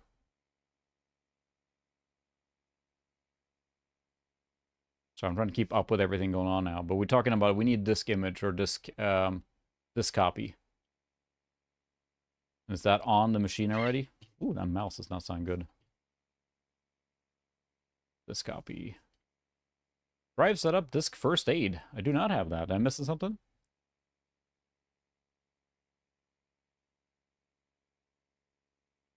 Is that something that was not included by default? Or have I just not installed it? Do I need it? Probably on... Is it on installation CD then, maybe? So now here's like, educate me here now. So I have the CD now is not actually mounted, is it? Even though it should be, right? Like, it's not... Where is that located now? How would I access the ISO or the CD now that is on the BlueSCSI? As the CD format still, as drive ID 4, right? But I didn't see it looking at the system profiler. I don't think I did. I just reboot. Oh, it probably ejected when I rebooted, right? So how would I get back to the point where it's actually mounted now? Do I restart again, or something else? We can play some Marathon now, I think. Yeah, I don't see it. That's the thing. So all I did was basically reboot, right? And I saw it in the system profiler. It showed SCSI ID 4. Like here, you can see it. Pretty sure. Like there, it's still mounted. It might, not very, very well. No mounted media inserted. So even though it is there, it's not seeing it. So, and it might just be I'm not doing it correctly. So, very high probability of that one. There's probably some... There's a Quake port of Mac for Macs. Yeah, so how would I get it back now then? So just reboot, like, where I am now, and I want to get it so it's mounted. How would I shut down and restart? So power cycle, and when I do that, I have to set the hard drive as boot order 1, right? That was in preferences somewhere. Oh, okay. But I probably have to, because otherwise it's going to boot from a CD by default, right? Thank you. There you go. Control panels, startup disk. See, I'm learning so much stuff. There's only one there. Well, that makes it easy. Cool. I think it's set. So I need to power cycle the whole shebang now, right? I'm going to close all these things. But yeah, the network thing's pretty sweet. That's what I want. Because then I can get stuff over. So I'm going to close all these. And then we're going to shut down. Shut down. Shut your French toast. Should I... So, okay, the BlueSCSI is off. I don't see any lights on. That's enough, right? Now it's completely off. Accurate statement. It can probably display a picture of Crysis.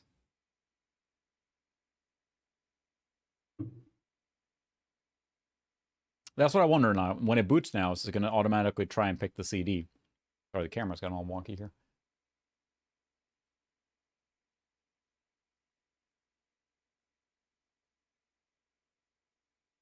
Close enough. Because since we didn't have the CD as available, right? Is there a button to bypass that or something? Command option delete 1. Command option shift. Oh my goodness. You want me to just hold the whole keyboard?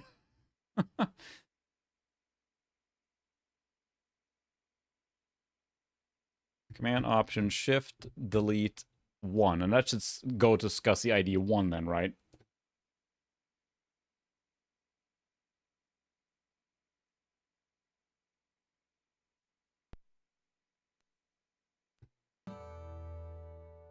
Alright, I'm holding control option delete 1.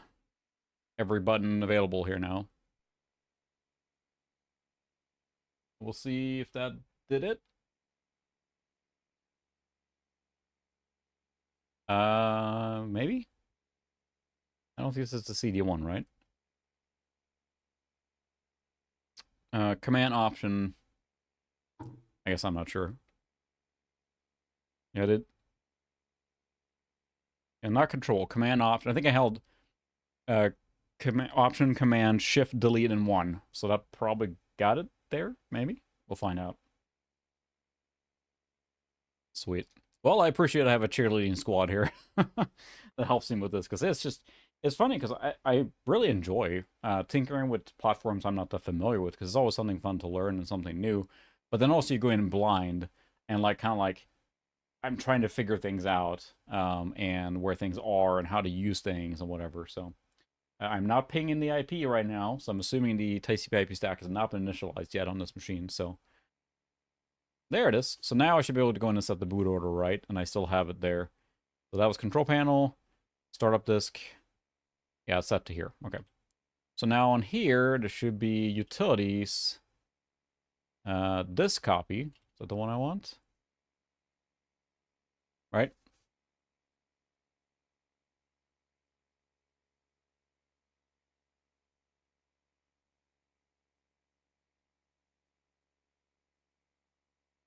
There we go.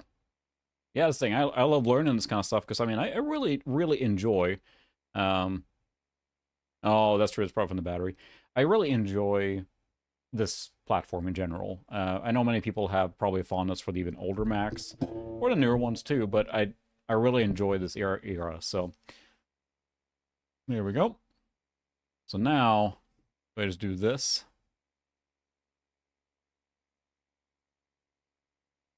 Agree. Mounting disk image of Tetris Max. I'm not sure if, so yeah, there we have Tetris Max. Of course, we can just copy it to our games folder. It's not the one I want there. The mouse is making really squeaky sounds once in a while.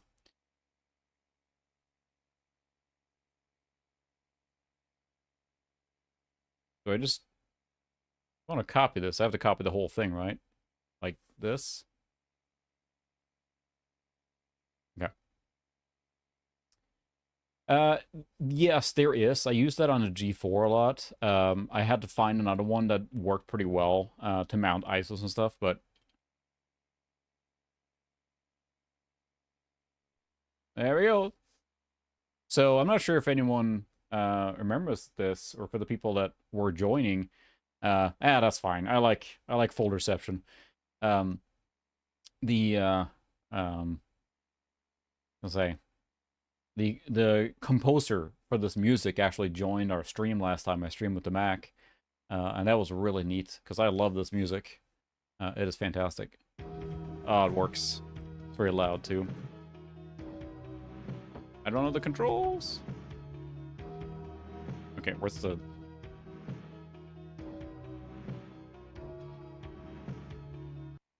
What's the controls? K, of course it is. Let's change this maybe to something more practical. Um,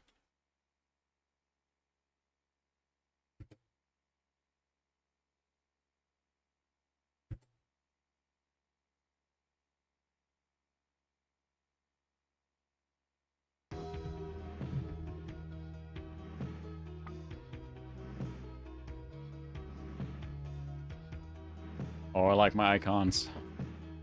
But yeah, the composer joined for that stream, which is awesome because it's funny, I remember mentioning on that stream was that when my brother came to visit one time from college, and he brought his computer, and it must have been a Quadra of some kind or something, and he I couldn't, like, the music just stuck in my head, but I didn't know where it came from. I asked my brother, like, I played some Tetris game, and he's like, I don't know what you're talking about. And then when I found it again, it's like, that's awesome. So we had to play for that stream, and Peter Wagner, I think, right? He joined, and that was pretty epic. We talked about him composing this music, so it was kind of like this childhood kind of thing kicking in, right? Of course, that's what we tried the Monkey Island as well. That ran hilarious, but I'm pretty sure this is basically identical sound chip and audio visual setup to that machine.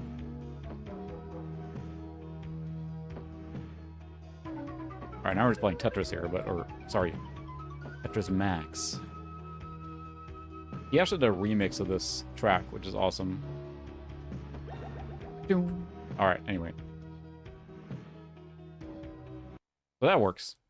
So we now have a working network connection, although it is not initialized. So let's take a look and see. So we said we had to basically browse for it to start it, right? Let's see if it initializes it here when I do this. Right now, I do not have a connection. Yep. Yeah, you are exactly right. I appreciate that heads up, because it basically is not starting it until it's required. So, yeah. And now I can ping and I can get to this machine. So right now, my modern machine over here is pinging this BNC network connection that goes basically from... The route we're taking now is my machine is hooked up to a switch that goes back into the room behind me here, which is my storage room, which has a really old, like, router that's set to not route, but it's the DHCP server. That goes then over here to a switch under the desk here, which then goes to our new Linksys switch, which goes to the hub, which goes to the AUI connector into the computer. Solid. And that's how the packets are traveling, and it's pretty impressive they're going as fast as they are. So I did drop a few, I think. Yeah, I have to do another connection here for it to work, so that makes sense. You wouldn't need it otherwise, right? And especially back in the day here, network was not always an assumed thing you would need, right? It's not connected until required, so. Oops, that's kind of too many. Alright, fine, we'll play Marathon 2. Not 2, but Marathon. I actually copied Marathon 2 as well. What I'm really tickled about here is that this, frickin' Buffalo NAS works flawlessly with anything that can do TCP/IP. So SMB1, and in here we're using a Macintosh to get it. And I can look at, here's all my other like Windows games, right? Unfortunately, I think that now the Mac's gonna drop a whole bunch of fun files in there too. 'Cause I think I did Mac or drop Marathon 2 on here too. I was gonna see how long it take to copy that. Maybe I didn't. I did grab full tilt pinball though, just because I could. There's Marathon 2. This is a little bit of a larger one, so this is a 58 megabytes. We're copying it with a 10 megabits per second maximum theoretical throughput. Obviously not getting that because it's a hub and it's collision. Again, a hub just blasts out through every port all the time in every direction. So I wanted to get full tilt because that has the pinball table from the Windows 95 Space Cadet. Oh, that's a bummer. Yeah, I've been pleasantly surprised how well this Buffalo NAS has worked for me for so long. There are options now too, like I mentioned earlier. The Retro NAS project is a open source attempt to make it, as good as possible of sharing with old computers and everything. So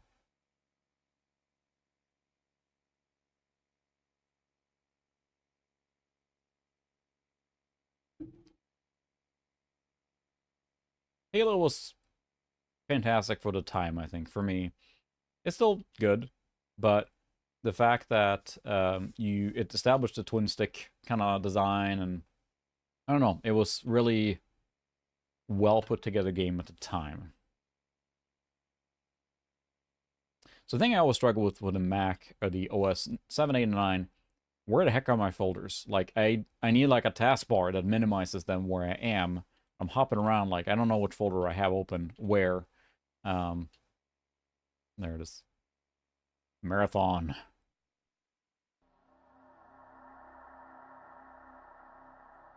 So a lot of these games and applications like are the fat binaries, right? Where it's compiled for PowerPC and the 68K, right?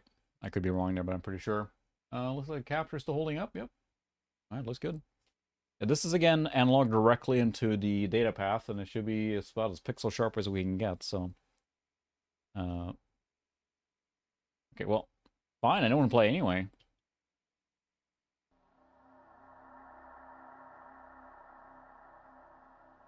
Because that shrinks them and you can leave them and drag them around, right? And it's just getting used to the way it's done, right? Ooh, that is a small window here.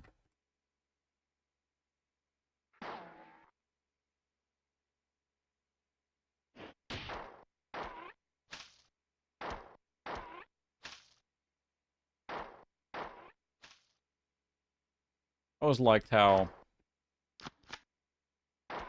because I'm so used to DOS resolutions at the time, right? And then you have the 640 by 480, and in this case, you're running at 1024, and then, of course, the game is not that. We probably just switch to 640 by 480 for it to not be a tiny window. So I assume I can't maximize this, right?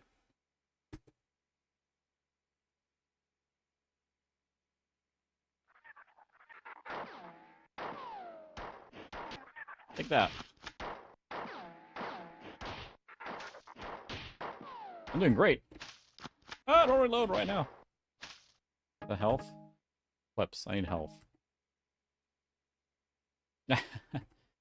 I could scale it, but then I'm messing around with a whole bunch of stuff.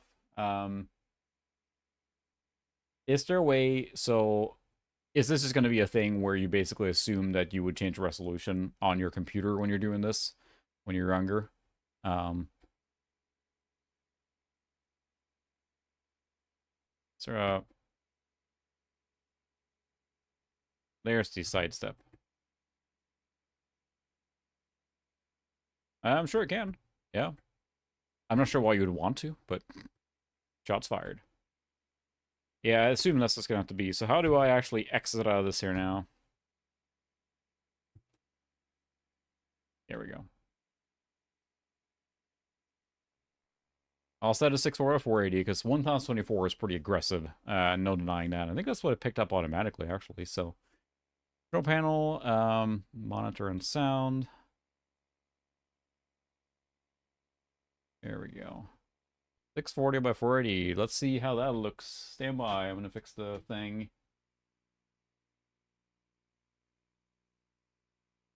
There we go. Hey, we can do millions of color. I am playing this on a CRT myself, FYI, but it's on a 19-inch, so yeah. Also, CRT at 60 Hz. Look at that glorious desktop here. We need more icons. Yeah. But, I mean, this machine is very much a multimedia kind of rig, right? Because it was designed with CD in particular.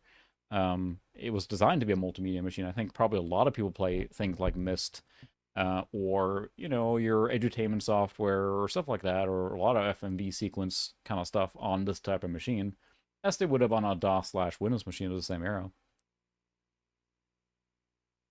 I don't know many big box softwares of Macintosh, but I do have an open copy of Ute Tower. I am a huge fan of Sim Tower, which of course was just made by Ute, whatever his name was. I think it says here somewhere. Was Saito Ute or something? And the this version is much better on Mac than it is on PC. The PC was kind of like not even finished. But yeah. Let's see. Yeah, now you can really see the gloriousness here. We're going to Marathon again. And did the resolution thing again? Stand by. For some reason, when it goes to 640 by 480, the data path goes wonky. And you can also see this little black bar at the very top. It doesn't like 640 by 480 for some reason very well. The whole image is shifted, and that's just the way this card is, or how it captures that. So, but this is pretty slick. Now we got network connectivity, and the ping times are hilarious. They're 1 millisecond, 9, 11. I'm sure it's as the CPU is being used, it's dropping, or not dropping, just increasing ping times, which is fine. I mean, it's...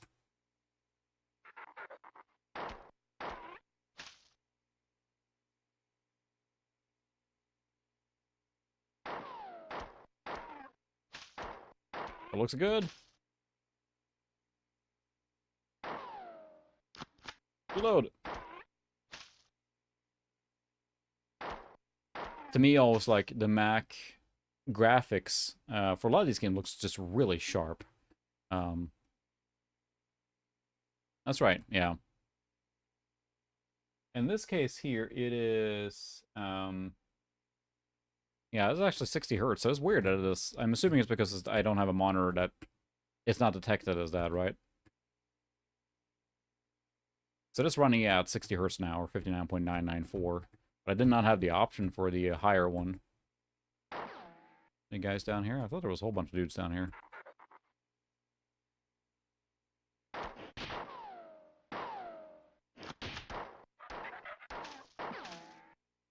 But this will play a marathon too, as well. Yeah, that's true. The dongle is just straight up, so I could use a, you know, the smart or dip switch dongle too, and that would force a certain resolution, right? So there's that option.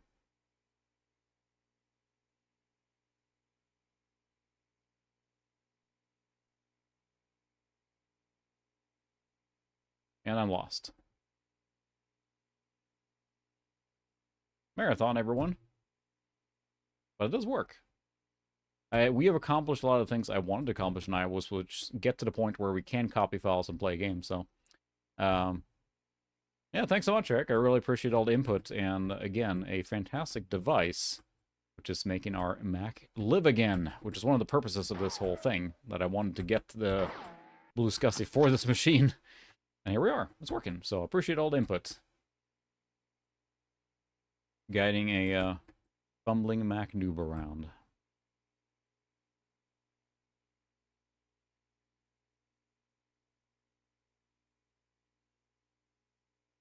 Isn't there a... I don't know what the key commands are. Isn't there a button?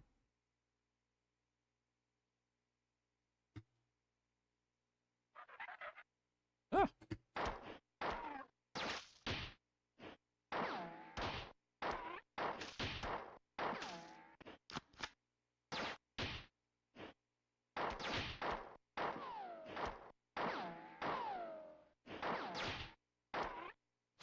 I have no health left. Yeah, that's the thing too. But then it's weird it doesn't. So is that just something with the Maxes? I know that. I mean, it happened a lot on Windows too. Is that games that were hard coded to a certain resolution just didn't scale well when you got to a bigger monitor. So right now I'm playing this on a 19-inch ViewSonic CRT, and that's what I usually stream with. Doo-doo. I think I have to push this thing here. This is a button here. I don't know how to activate it.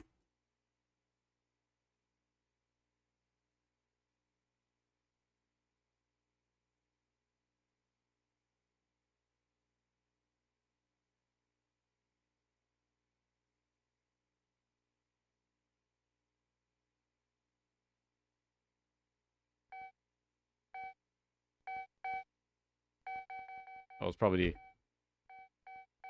audio volume. Yeah. Ooh, a map. Yeah, it's much louder now.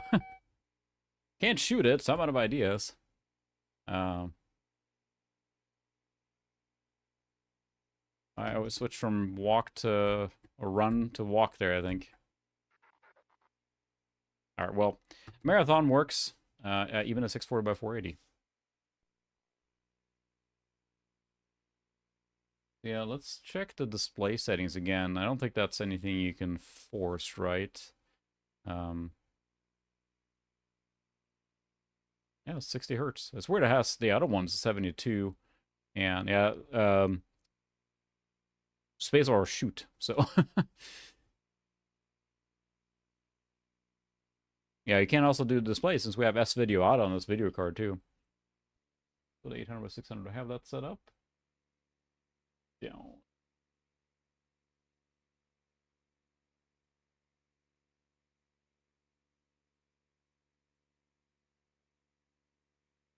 Split the difference here.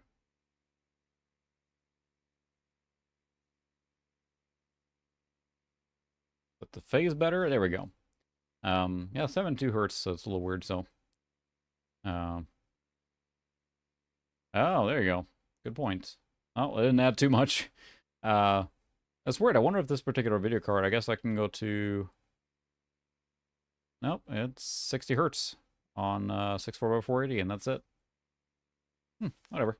It's weird because I don't always like the colors when you set them to millions. It doesn't always look right on these older operating systems. So, um, yeah, that's the thing too. It is very challenging to have a lower refresh rate on a CRT.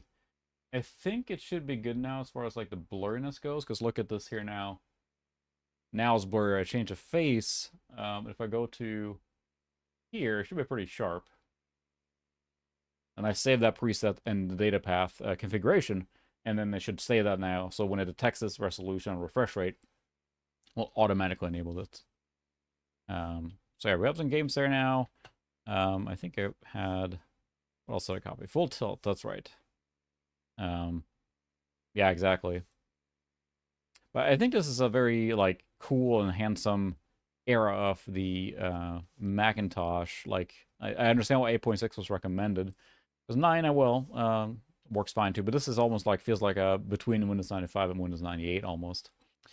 What was I thinking of? I need to get to, there we go, utilities.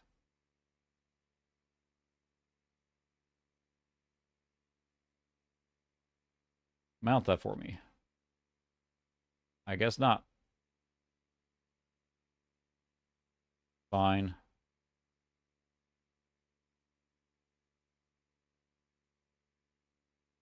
Can't open that. So that has to be extracted. All right, thanks for stopping by, Adam. I really appreciate all the input and help getting this working. So much appreciated. Now we have a working Power Mac 7100. Hopefully I'll see you at Midwest here soon.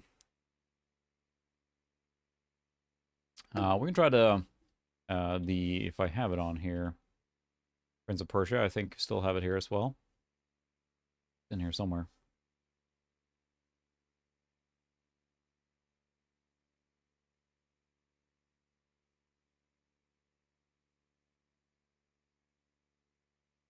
Oh, ah, the window management is still, no.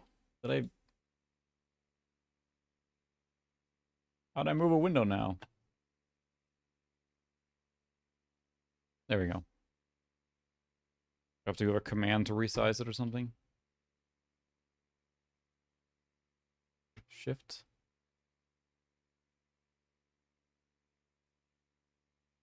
There we go. That's the reset one.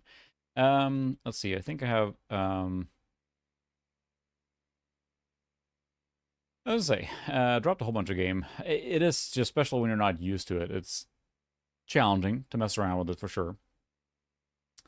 I think we had, didn't we have Prince of Persia in here? Yeah. Copy it over network. So yeah, now we're, again, copying it over network. That's pretty slick and useful.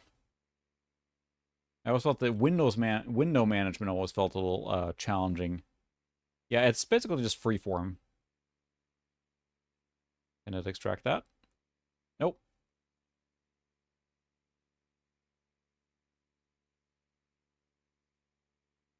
That's unfortunate. I guess I can just... Oh, never mind. Oh, it's unstuff it. You have to unstuff it, so... There we go.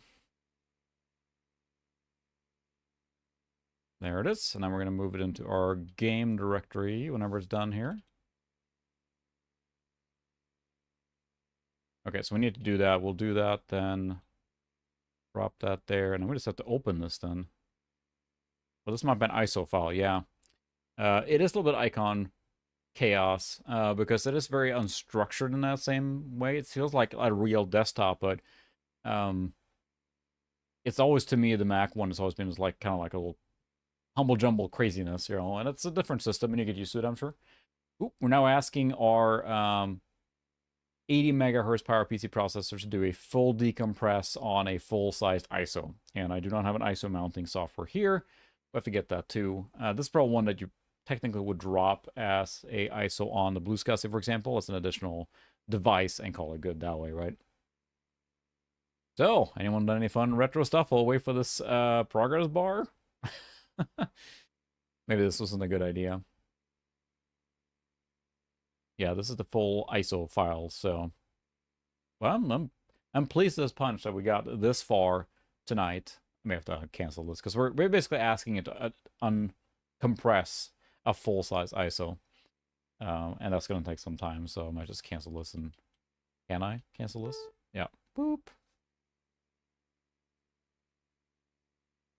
That's right, I did grab Ultimate Doom, so let's try that instead. I'm not sure if that's the ISO or not. 31 shouldn't be the ISO.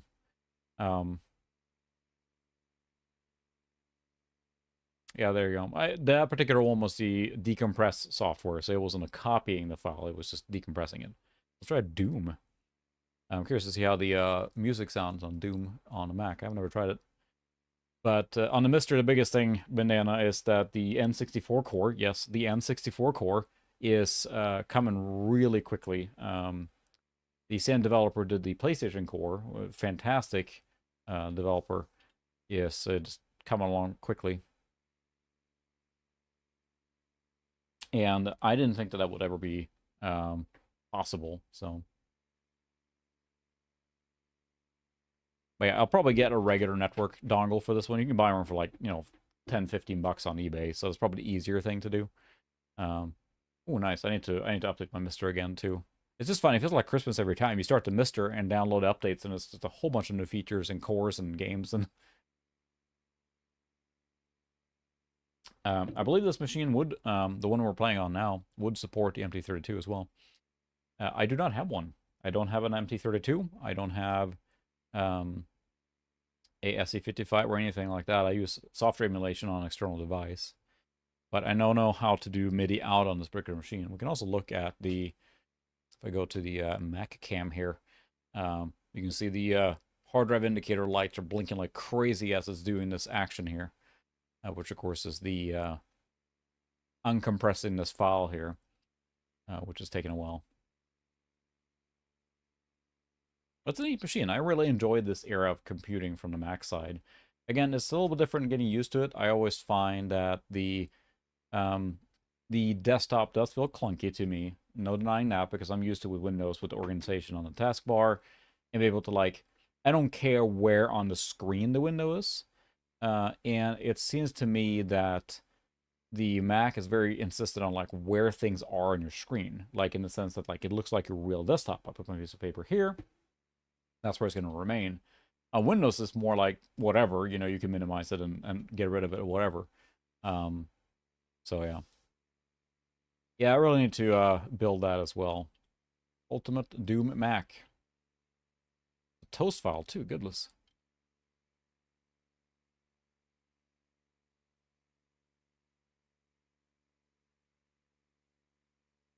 I need a toast as well. Read me first, fine. Oh,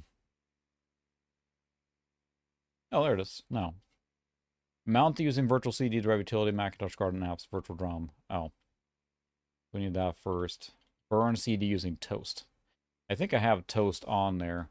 Toast allows you to mount, I'm pretty sure too. So let's see. Now, I want to like go back to the folder like that I had on network, right? From a Mac perspective now, I find it very difficult to find that folder where it was. I mean, it's here, but I would love to just kind of hop around, much easier to do that. I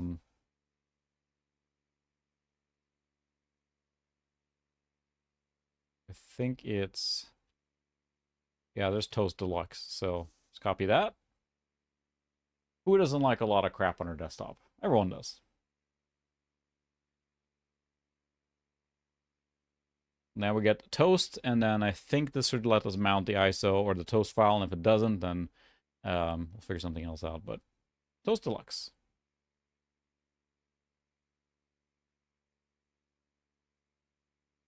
I always found it confusing to me too that the bar at the top changes depending on the application. It just my brain just doesn't wrap around it, I guess. I'm still stuck in the Windows one, and that comes from just using Windows for decades, right? So um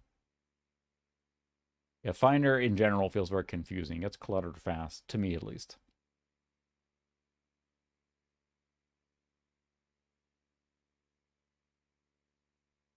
But it's still a neat system, no doubt. And I think the BlueSCSI is a perfect pairing. I haven't done much to this machine besides this here, and I would like to. I've blown it out and done basic cleaning of it. I would like to very much like take it apart completely and scrub it down. I don't know about the recapping. I'm not sure if it's needed. It has a boatload of surface mount capacitors, those tiny ones everywhere. I did that to the Mac 2CI, and that was only like, I don't know, 7 or 8. This one's got to have just dozens and dozens, so.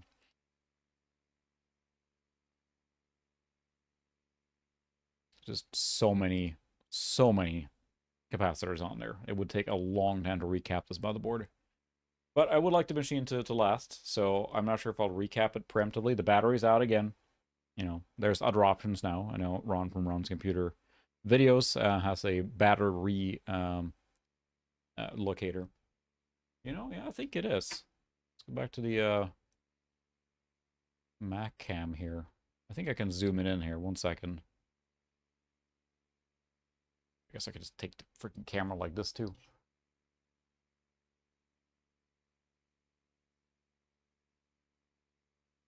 Hang on. Stand by. I'm gonna do this.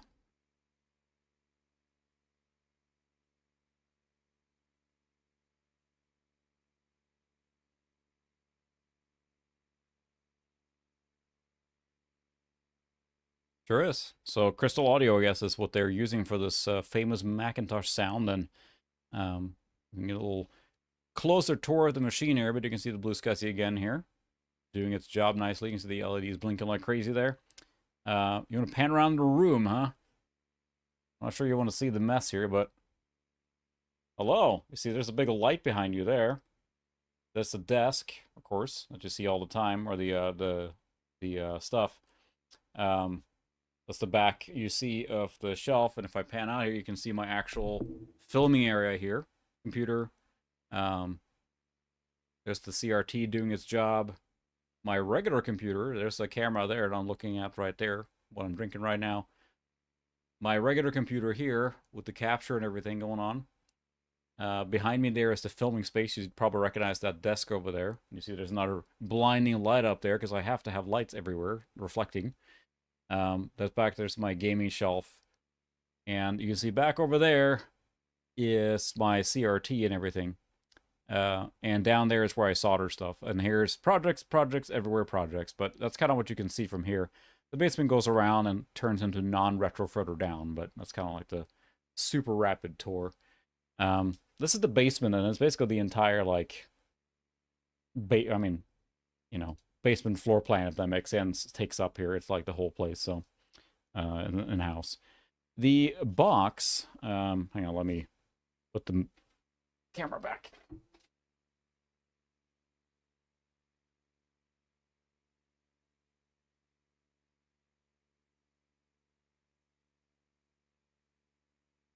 There we go. I should do a tour video at some point after I clean up more.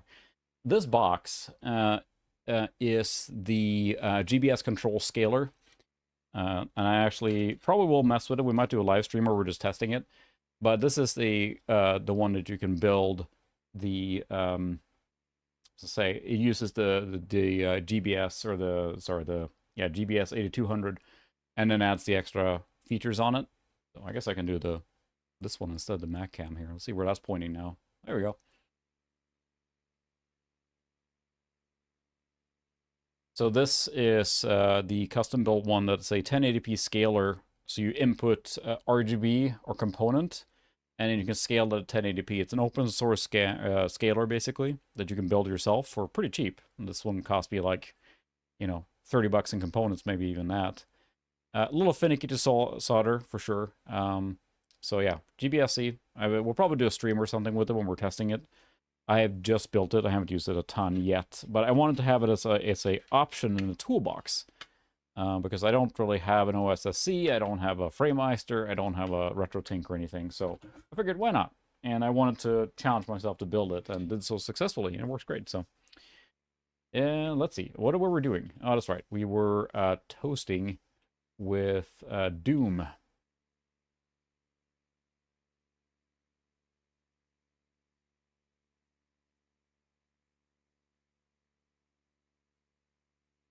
There we go. I think it's opening it now, maybe? Yeah, there we go. Toast. Oh, I don't want to burn it. I was trying to burn it. I thought you can open it. Mount. There we go. Data. So you pick the data. There we go. Open. I know it's locked. It's fine. Okay. And then we can mount it. And now it becomes a... Yep, drive. There we go. Now we can open this. Oh, there's an installer. Okay, well, we can run that, I guess. Smaller installer. So now we're basically doing a drive emulation, or like opening it manually, right? So look at this. Okay, so sound manager. Install on 7100 PPC. Yep, that's our drive. 20 meg out of our 2 gig remaining. I don't know where it's going to install it, but probably drops it direct. The cool thing with the Macs, and I will give it props here, for me, when you install something in Windows, right? You install it and it goes into registry and it's dumping stuff everywhere and who knows what, right? In Macintosh, this era, it's just a folder. You can drag the folder around wherever you want. It doesn't matter where it sits. That's the entire self-contained application with everything it needs. I might be simplifying it and probably missing some nuance there, but it makes game installation and management a lot easier because you can just drag the folder around wherever the heck you want. Once it's done installing now, if I don't like where it dropped it, I'll just move it somewhere else. So,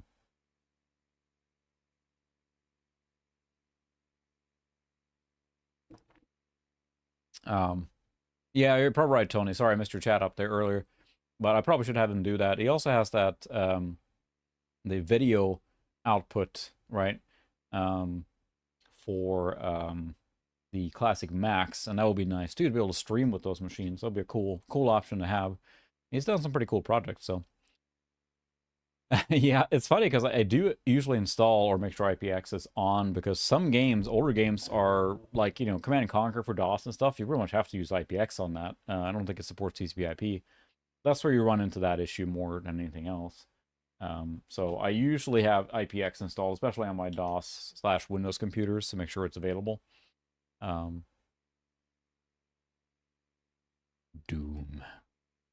I don't know what it's going to look like or sound like. That's why I'm curious. But sure, it's taking its sweet time.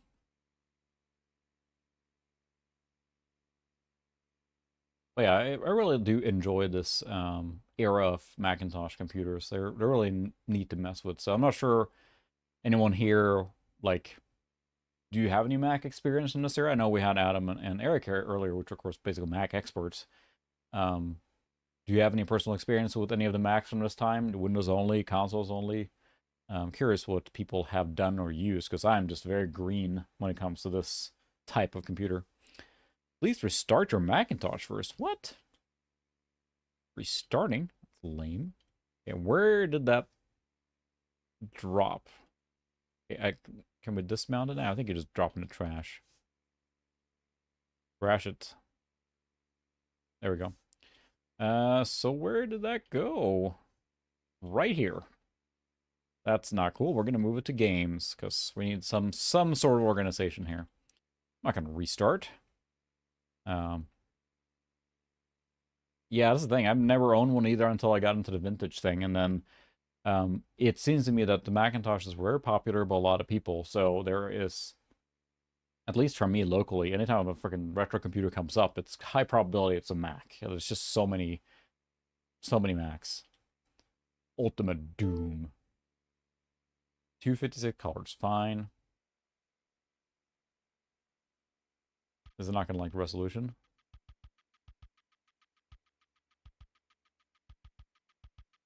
It's music. Did not like the quick bar here. Loading sprite. Oh man, it's doing a lot of stuff now. Did I close that quick bar? There's the music we know and love.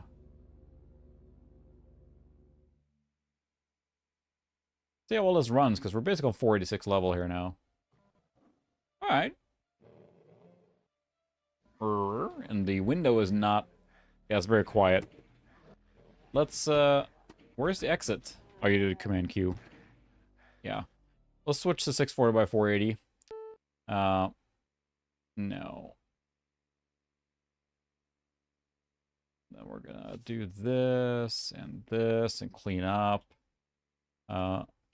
I say again, I keep saying it, but I am really pleased that we got this far tonight. The fact that we have this working right now, the machine is, you know, functional.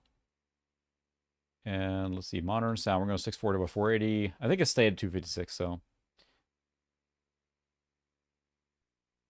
Bummer we can't go to higher refresh rate, but. A data path does not like 640 by 480 for some reason. I think it's a problem with the clock cycle of it. And I think that, if I remember right, Tangents built like a little breadboard thing that actually it slows down the signal enough that it works. So it's just a bug in how it captures it. But oh well. All right, Backboy. Thanks for stopping by. Fun as always. I'll see you next time. Welcome to your doom.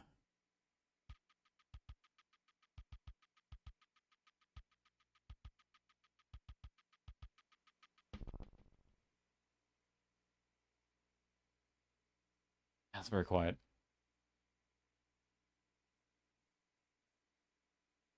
Yeah, I think that's the thing too. We've had that's louder. Super out to your MacBook there too. We have an older MacBook that my wife just basically gave to me for retro purposes if we need it. As a bridge computer.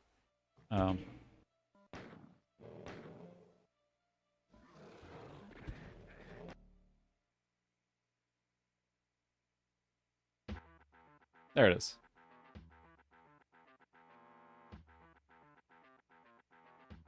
The MIDI track, it's not... Not sure why it's so quiet, but... Is there an option here? Oops. Dang it.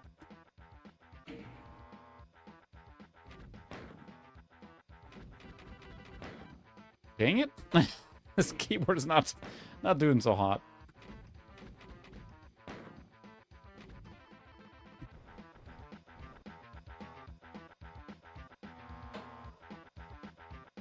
It's alright, but it's clearly like emulating it. How do you control? Oh yeah, it's not running. It's not very smooth, is it? I think this is something you got with a lot of these early power PC processor machines, is that they weren't, like, well optimized for this kind of stuff, right? The brute forcing that probably a lot of software did, it's just not doing it, right? So this is probably much better played on a G3, or at least probably a G3 or newer, to get that raw horsepower, because this is quite playable, but yeah, and that's true. It is a... Shoot. Oh. I need to know how to fire my pistol.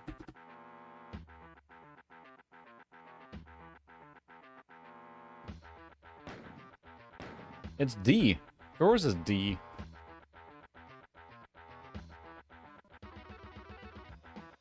Press the D button for fire. It is not control. It is the button D for David. Does everyone know that's the shoot button in Doom, right? Space is the button push, at least. This is not an optimal way to play Doom. Blammo.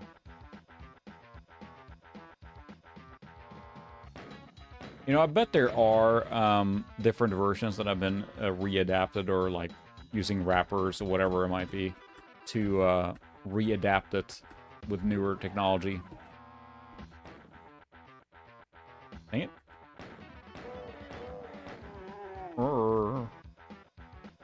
It's fine, but just a jerkiness, and the far cry from even playing Doom on a 46, right?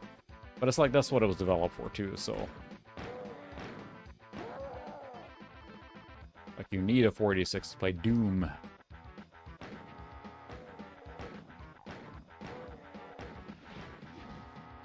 I mean, to be fair, this kind of games were not the, you know, the strong suit of the Macintosh platform, at least unless... I mean, look at Marathon, it was developed for it. It makes more sense. This was probably just ported, and poorly as such. And you don't have enough brute horsepower to just kind of overcome the slowness here. Still neat to see, though.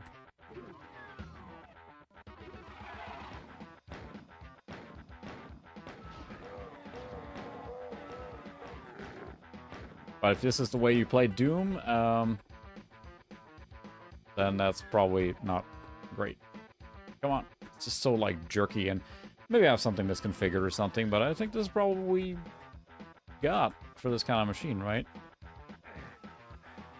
Is there a low resolution mode in Doom, or is that just in Doom 2? I guess not. Not here, at least. Oh, yeah, there we go. It still, like, has that, like, kind of... The frame time. The frame time. Oh, my. What do you say, Pixel? What do you think the frame time graph looks like here?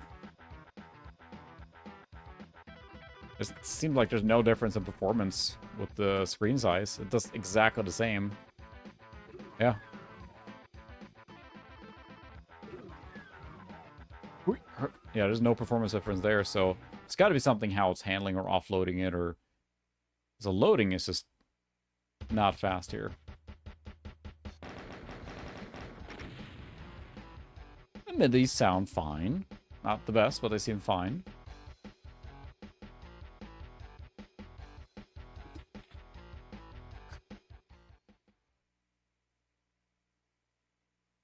Yeah, loading is not fast here, for sure. I can shrink it all the way down, but it doesn't look to make any difference in performance. Like, it still has that stuttering. Like, very jerky there. Oh, the After Dark screensaver, yeah. No. It actually doesn't. It says Power PC, and that was kind of like a misnomer. Again, I'm not an expert here. But it's not a PC compatible. They called it Power PC because it was an IBM processor, but it is not PC compatible at all. You can do that through, they had hard cards that were DOS compatible cards, and they also had a software layer emulator you could run for running DOS stuff that emulated all of it. But that is not compatible at all, so just to confuse us, they did call it the PC, so...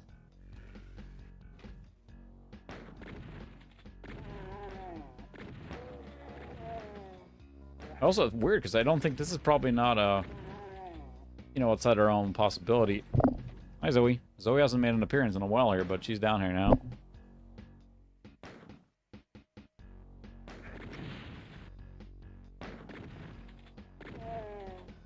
There we go. Hi, Zoe. She's here.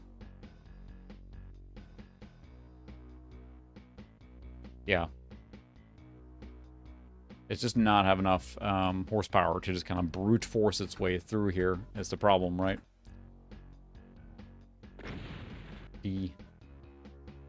Let's check, because I don't remember. We're not going to play much more Doom like this, because this is a extremely suboptimal way to play Doom. So, be gone with you. Go click your icons. We'll be waiting. Let's go back to a decent resolution here, because this is kind of silly. Doom was ported to, I mean, I know it's been ported to everything. It's kind of the standing joke now, right? But it was ported to a lot of things even back then. 800 by 600 seems like a nice sweet spot there. Not at 72 hertz. No, thank you very much. We will go to thousands of colors, though. There we go. Because games, to me, this era is more like, you know, your SimCity and the point-and-click adventure games and the edutainment and those kind of things. So, let's go to the system profiler, and I think we have a pretty decked out memory setup, maybe. Not saying that not memory modules are bad, or who knows what. Yeah, we have, looks like we have 48 megs of memory. Yeah, a 8 meg built in, and we have a 16 megabyte and 4 megabyte. Let's see, we have 2 of those? I'm confused, but total looks like it'd be 48 meg of memory. So it has been upgraded from the default, probably.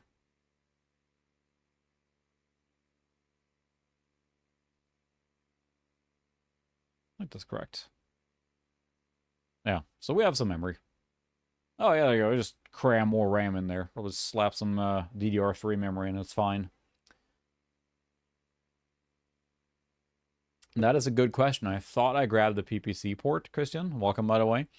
I could have sworn I did grab the PPC native one, but it's also possible I didn't, so. Things are just running really sluggish in general. I feel like there's kind of like a memory leak. Also, it did say I should restart after I install Doom. So maybe let's do that and see if it runs better. I'm curious now.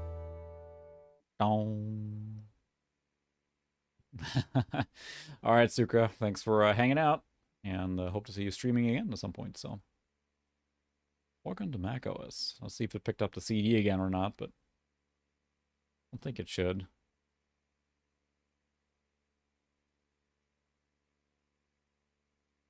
Maybe it did. Maybe not. I'm not sure. We'll find out. Again, it's still kind of new to me, and it's interesting.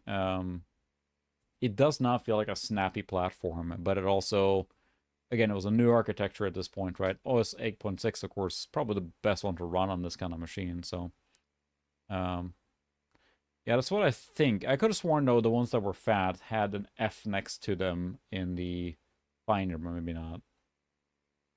We can try it again now and see if it runs a little bit better after rebooting. It did say to reboot, so. So yeah, you had like the leap from the 7100s, and then you got to the G3s. It was pretty substantial. Like, you know, speed was increasing rapidly, so. That's possible too, yeah. Again, I'm a Mac noob, so. We can't do full tilt. That would be a bad idea. It took so long to extract. We'll try Doom again. There was a README here, too. Oh, that's right. Ultimate Doom, there you go. Let's see what the README says. Maybe there's something I missed to do. No,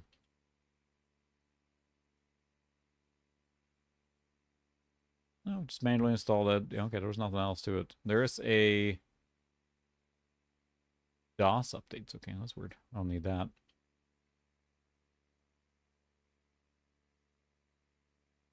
Let's see if there's any difference after rebooting it.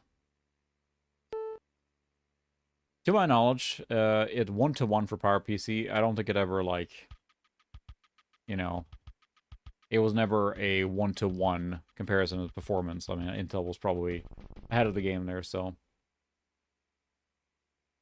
yeah, and that's the thing. It's like why, 'cause especially when you had that bridge scenario where they still had to support 68K software, right?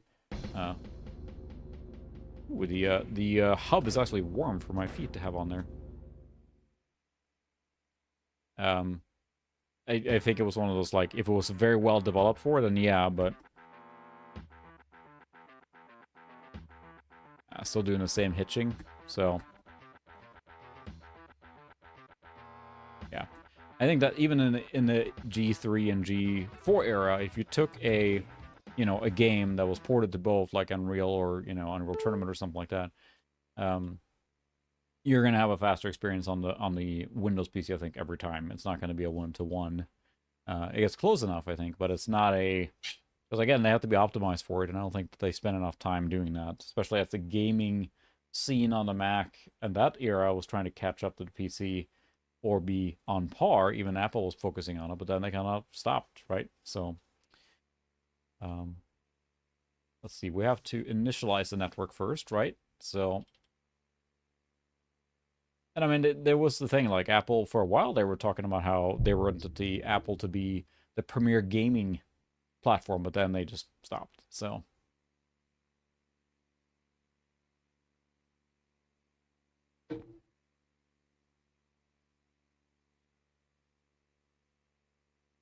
network browser.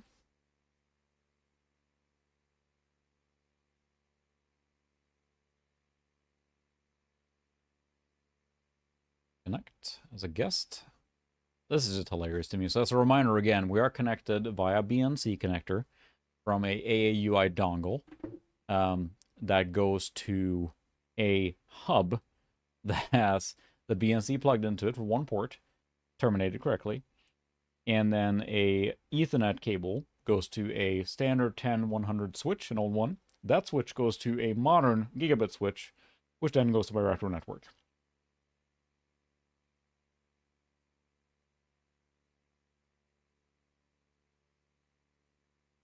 Yeah, and he never was. But there was a while there they were trying to almost sell it as a feature, like, you know,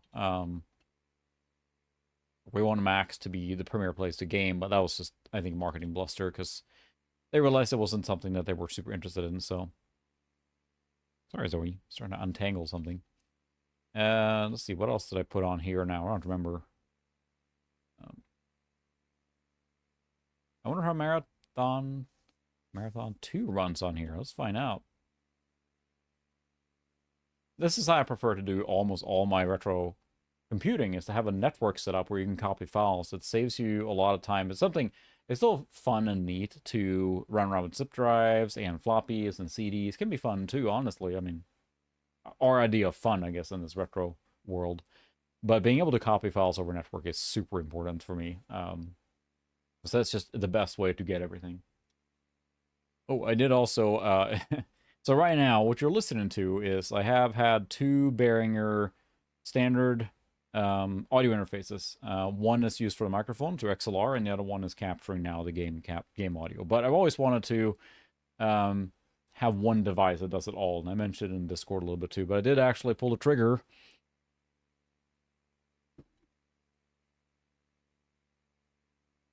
on this little guy.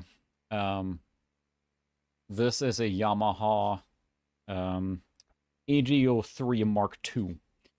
And the idea being is that this device will replace all of it. So I can have XLR input, I can have stereo audio capture, and above all, then being able to, like, I need to turn on the game audio and just whoop like that. It just makes it a lot easier to do that. The idea being also this has a compressor built in, controlled through software, so that my audio doesn't have to be done anything in OBS. In OBS, I just add the input and I'm done. So, you know, there you go. The idea being this is the one-stop shop for everything I need. Being able to do that. You can also pipe back the audio from the computer via USB and control that separately here too. So hoping this will be my all-in-one audio capture solution to reduce noise The problem right now is that you're listening to this through an XLR connection to my Euphoria interface, and then I have filters on an OBS to reduce the background noise and stuff. And the idea being that this one does that baked in, so when I record in Audacity, for example, I don't have to do that through additional software. I can just record directly and have it nice, clean, crisp, and be done. That's my hope anyway. So we'll see. Just got this today. I didn't want to mess with it before the stream, so hopefully by next stream you'll be hearing me talk through that and also the audio capture. Okay. So let's minimize that, I guess. Close that. Close that. Close that. Where did my... I don't need this. It's... I almost want to say graphic design is my passion kind of thing. And it's like, I don't need this. I really appreciate, everyone hangs out, and I sure, as long as, like, I'm not disconnecting and stuff, I don't know that anyone cares, but it's really important to me. I really enjoy getting the best I can with what I have, and it's just become a fun side hobby. With that, if I can get all the audio working the way I want it to, then I'm pretty much happy with all the capture and crap I do until I get to the point where I want to upgrade the camera. But that's pretty much it. So there's Marathon 2. Can I open that? Yes, you can. It's unstuffing it. Okay. How large is this then? It's moving. I had a pretty hefty gift card, Pixel. This is on sale for $130 something now, but I did not pay nearly that. If I didn't have that gift card, I probably wouldn't have splurged on a device like this. Because yeah, it is... There are many devices like this that are cheaper, that are like in the 30 to 50 range, or 50 to 60 range maybe. But this one seems to do more of what I need, because I tried a Behringer out of one. The problem was it did no audio processing at all. It was just a mixer. Okay, it was literally on sale. This is the Mark II the AG03 Mark II, and it was $135, I think, 2 days ago, which is when I bought it. Plus, then I had a pretty hefty discount card, so I didn't pay nearly list price. But it's like, once in a while when you get that perfect combination of windfall or extra gift card, whatever it might be, that lets you bring down a larger purchase to reasonable levels. And that felt like that. Because I wanted one device, because I have so many devices here now, I want to just consolidate everything into one. So now we're going to experience the true thing and just watch a progress bar for a few minutes, because that's just part of retro computing. Now, you wouldn't have a compressed image of this and doing this on the live machine, because you can uncompress this on a modern computer and it's 2 seconds, right? But the poor CPU here now, our PowerPC processor, is just running hot trying to keep up with this. But it's part of the experience. But as always, I think back to this Mac era when I got to see my brother's computer. He must have had a Quadra of some kind. I don't remember what he had, and I'm sure it was just whatever generic one that he used for schoolwork and gaming. But he had that, and I visited him in his apartment when he was in college. He lived with different roommates and stuff, and I thought that computer was so cool. He let me play like SimCity 2000 or draw things, and whatever drawing software he had. Oh, that was really cool. So, I think it gets pretty darn close to the max throughput that the SCSI can do. I don't know that they can do much better than they are doing, really. And then you also, what's like, there's only so much you can do, right, before you start hitting other limits in the hardware architecture, right? So, but I'm curious on this thing, this machine, this mixer. It lets you control the compression through software. So you basically have, once you plug it in, you have software in your computer, you can change the compression and everything so that you can do the noise canceling or all that stuff in the device itself. So then by the time it gets to OBS, you don't have to do anything else to touch it. And that also makes recording with the microphone in things like Audacity easier, because right now, if I just do the microphone with no noise canceling, it does pick up hiss and whatever in the background in a room. So being able to do that in a more live fashion pre-processes, as it were.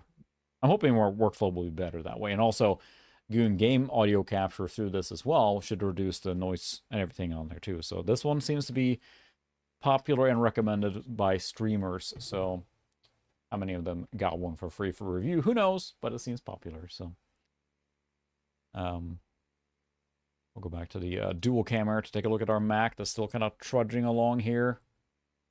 Our camera went.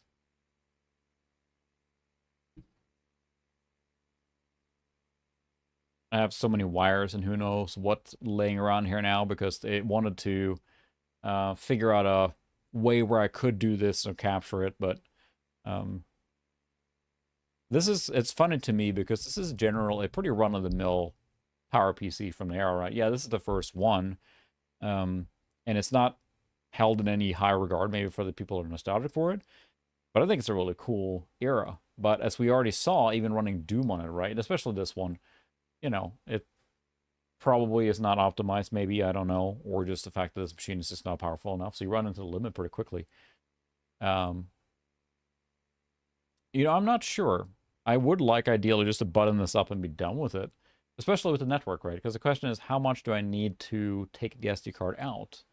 I would like to put this card in here and just call it good, but unless I'm running different OSs on this machine, or like, I mean, that's a fair thing to do too, right? You could have OS 7 or OS 9 on here, just swap out the memory card and you're done.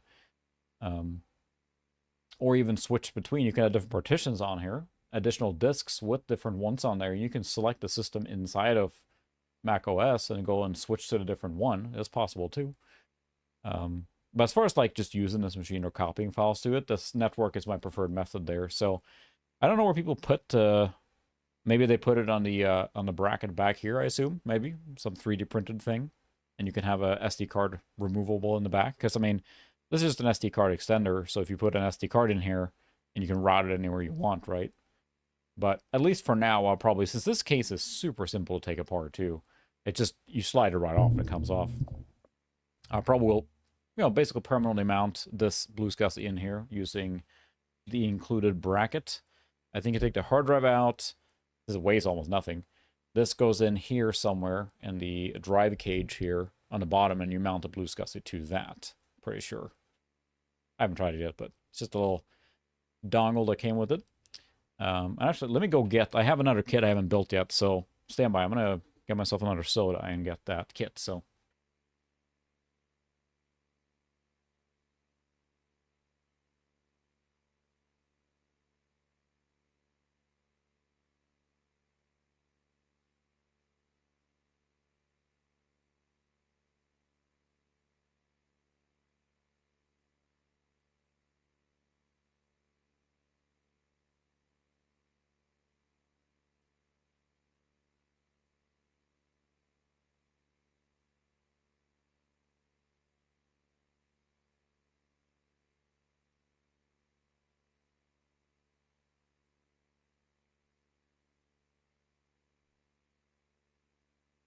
Almost stepped on my switch there. Also, I have other interesting news. I will post that or let people know when it gets closer to it. But I am taking part in a podcast with a couple other gamer dads, mostly talking about retro games and our experiences, either growing up with the games or how our kids are experiencing them now. So I'll put out links for that. So it's not a mini fridge; it's a regular size fridge, actually. So behind me here, our basement is like a big, like, wide U shape almost. So I'm in like one side of the U here, and the U wraps around the storage room in there. And yes, there's a smaller fridge, but a full fridge and storage in there. So the wall behind me here on the inside is packed with computers and treasures. So anyway, I wanted to show but yeah, anyway, I'm going to show up then in that podcast here in a couple of weeks, and I'm probably a regular participant in that one. I'll post that in Discord one. That is live. It's like the Dad Pod Games Cast, I think is the name. So, but I wanted to show, this is what you get when you buy the BlueSCSI version 2 in kit form. Yeah, the SD extension cables are literally just like, I think it just goes in the SD card slot, and it's just a ribbon cable and another slot, and that's it. So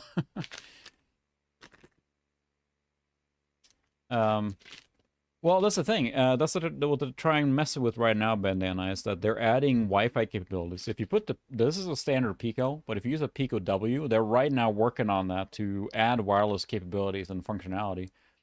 Above all, to I think copy file suite or provide networking wirelessly that presents that through the SCSI bus to the Mac OS. I'm assuming they're also going to have capabilities of like uploading firmware or make changes to it over Wi-Fi, which would make it even better.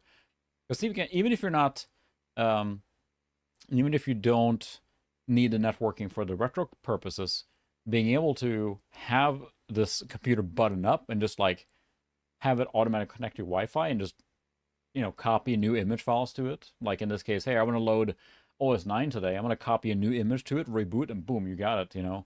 Without even taking the computer apart. That's a really appealing idea.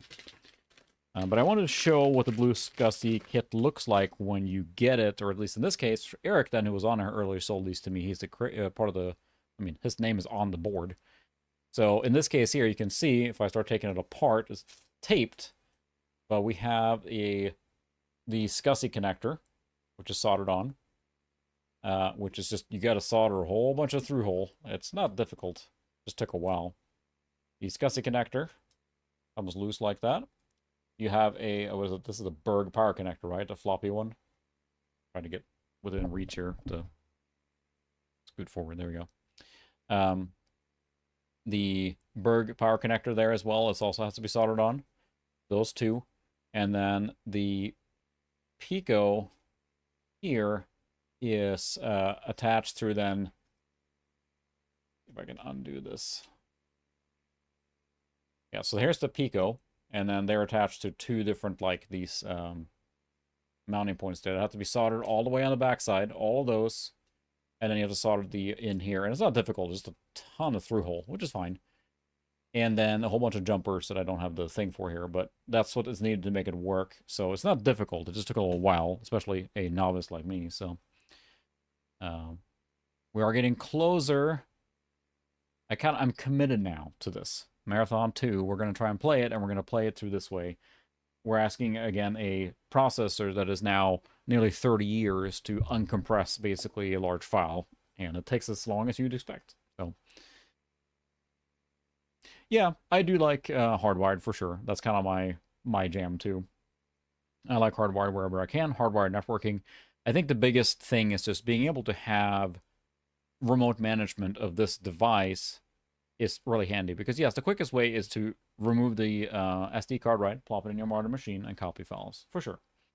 So I understand having the reroute thing, but the Wi-Fi thing is darn convenient. And especially if you're not copying large things, it's going to be pretty quick, too. Now, how much is the range going to be on a Pico W with the tiny Wi-Fi connection that's sitting in there? And that's actually something that the GBS control has, because it uses the board on here, which is like an Arduino board with Wi-Fi module on there, and it has a little trouble. The signal interference is pretty bad within here, and I can definitely tell when it connects, and then you kind of have a problem getting it to show up and everything. So it is a convenience factor for sure. But I mean, people use the Pico W all the time for different projects, right? So Osamu Sato, I'm not sure which ones those are.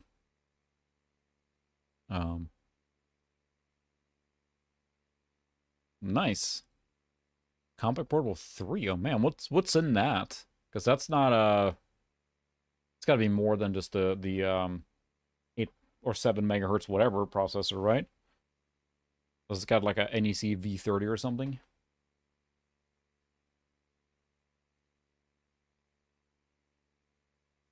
Oh, interesting. Yeah, that's the thing too. I'd like to explore more Mac native games. We're checking out ports now.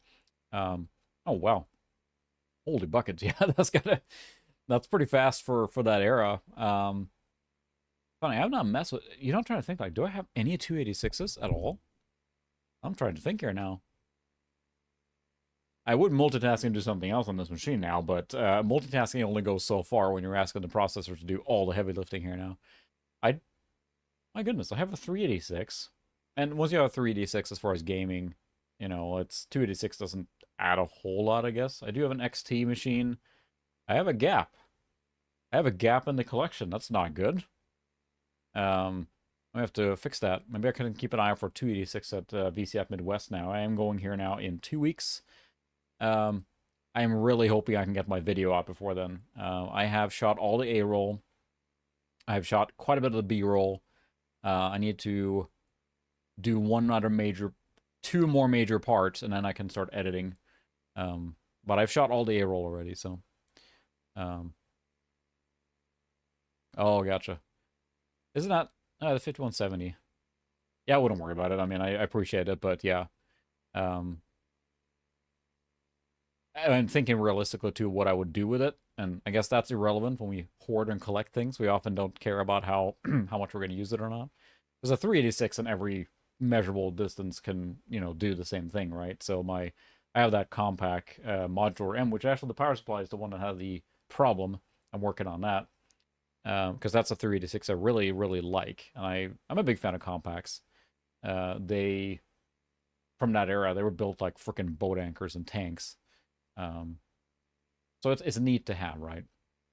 It's the reason I have I don't really have a good working Pentium 2 system. Not because I don't want to, but it's just the Pentium 3 does it what I need to in the same way. There are no experiences that is unique to the P2 versus what you can do on the P3, so it's just kind of happened that way. Which I'm trying to fix here shortly. But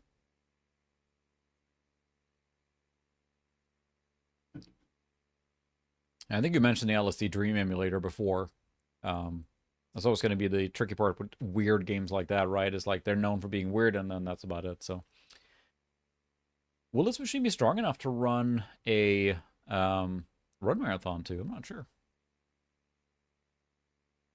And then it's pretty unique then, right? I mean, that's pretty cool. And then that's the thing too, is like if you look at a contemporary, you may not say like, well, okay, this is going to be the best machine for now, but we have the benefit of a longer time span and retro. We can play older games on old systems. And at the time, they might have been terrible, but you played older games for a system that probably wasn't designed for it, if that makes sense. How you could play if you get a Windows XP machine like from 2007 with a video card from that era, you can blow through every 2000, 2001, 2002 game, no problem, right? Kind of the same thing. I think there's value to that too. When we get the luxury of having the entire spectrum available. There's so many Mac dongles laying around here now. See, so here's the other Mac dongle as well. This is another one that gives you the option. These flip switches basically tell what format it should present it as. On one side, you got the DB50 and then a VGA on the other side. So it does the same thing as the other adapters. But this one is very flexible. This one is currently set for the Mac 2CI mode. And that gives you a 640 by 480 output on the Mac 2CI, and you can capture that from there. So that's a very handy dongle to have. And use a VGA monitor, too, if you're so inclined. Okay, I think it's done extracting. Marathon. My Swedish coming through. Marathon 2. Let's try Marathon 2. Oh. Hey, your epic is about a 13. I mean, your epic at about 2. Everyone rock out to the copyright strike.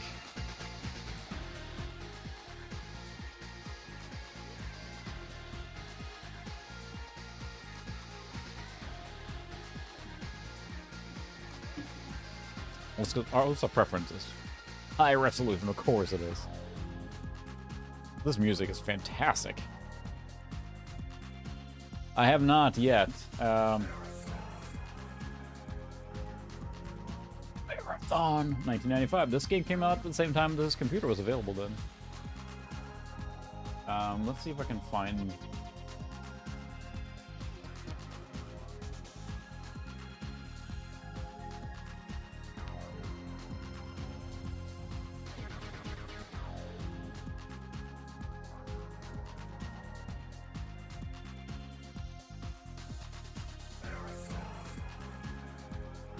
That's pretty fantastic.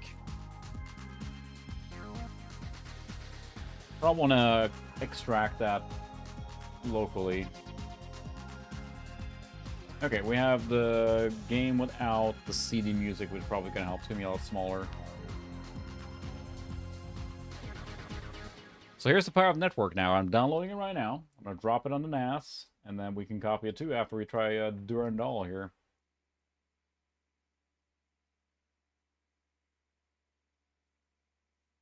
Let's see, Mac, games.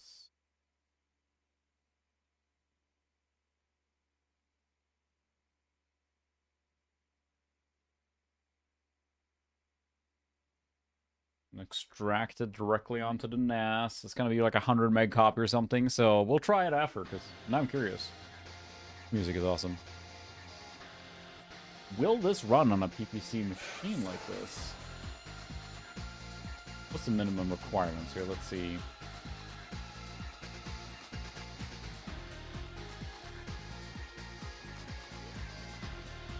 $68K PPC is what it runs on, so...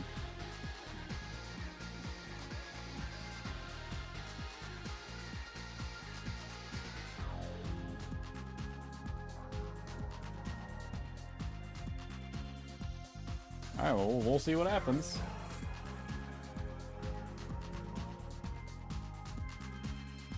Toast files again, so... GL Quake. Well, that's not happening. Begin new game. Durandal, or Marathon 2, is definitely one that I remember was just kind of touted, and it was a big deal. I mean, it was Bungie at their kind of peak before they went into Halo in that sense. Whoa! Boyman! Why don't we wait for backup? Take us up! See you, Starside. I still don't know. I activate.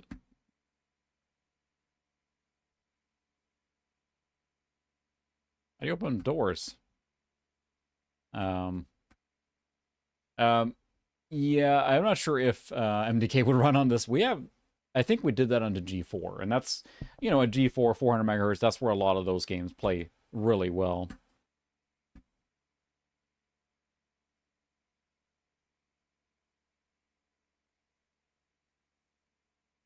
I don't know how to open doors. That's the shoot button. That's the volume. The map. Looking around. Sidestepping. Oh, I should have thought of that one. Tab. It is tab. See you, Starside. Later, loser.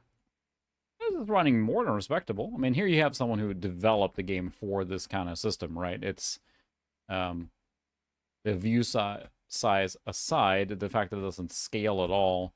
You have to change the 640 by 480. But more than playable.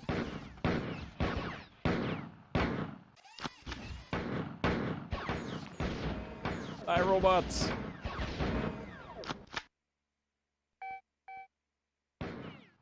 Turn down a little bit. It's nice that it has... Yeah, and that's the thing, is like, you know, again, I don't think that this machine is like, you know, not capable, but then the port for Doom there clearly was not great. Here, when it's designed for it, I mean, this is the type of game you would enjoy on this machine. This is what it was made for. If you're gonna play Doom, you might as well play Doom on, you know, a Pentium class machine and have an actual good time. I could have sworn we played this, I think, on the G4 as well. But clearly it plays just fine.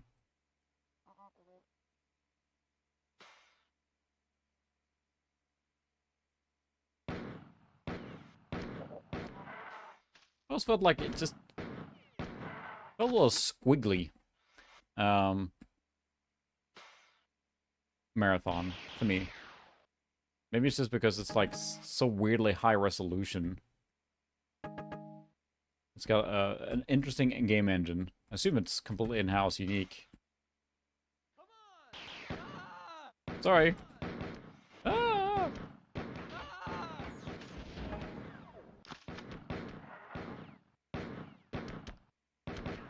But Marathon was always showing off, and I know my Mac friends were always talking about Marathon. And if this is what you had for a machine, then you clearly would have just a fine experience with this. Oh, you can't have everything, Doppler. Got a fancy effects like lighting and yeah. Yeah, I think so. Can you cause yeah, I can't remember which games it was used in, but I definitely know it was used in other stuff.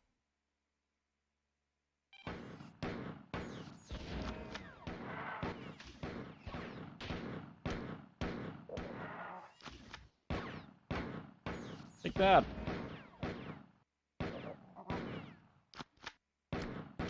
Yeah, so right now I'm using a combination of 8, 4, and 6 on the numerical one, Z and X for sidestepping, and then space for shooting. So I kind of got this like double claw grip kind of thing going on. And tab, yeah, for opening. So it's functional, but yeah, definitely before WASD.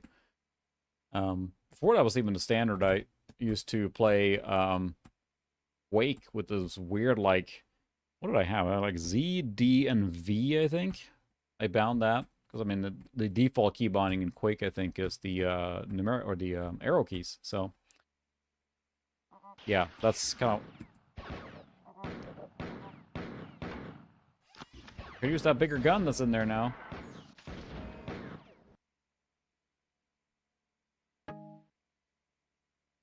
I don't think so. At least not by default here, so...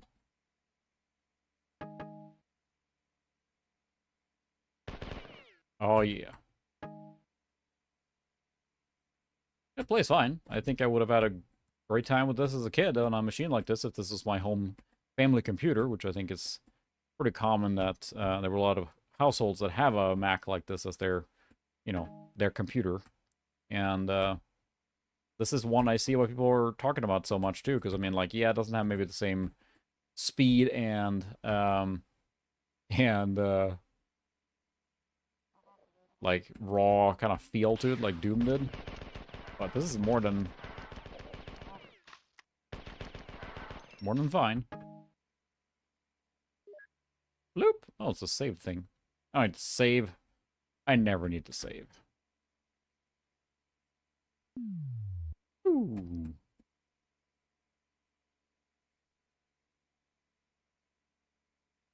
That's the thing. I bet there's, you know, modern remaster. I think even Bungie has released this to be fully playable on modern OS X. You can just straight up run it, I think, too.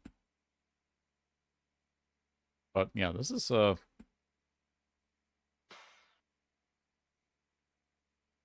say it is probably due for a crash now. Pew! Anyone pew-pewing me here?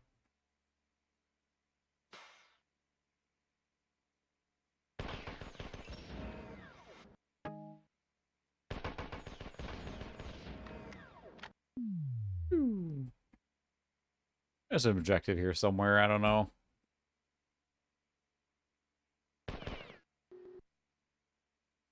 They're doing something there.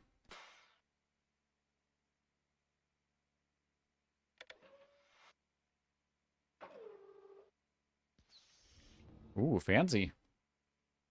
Room service.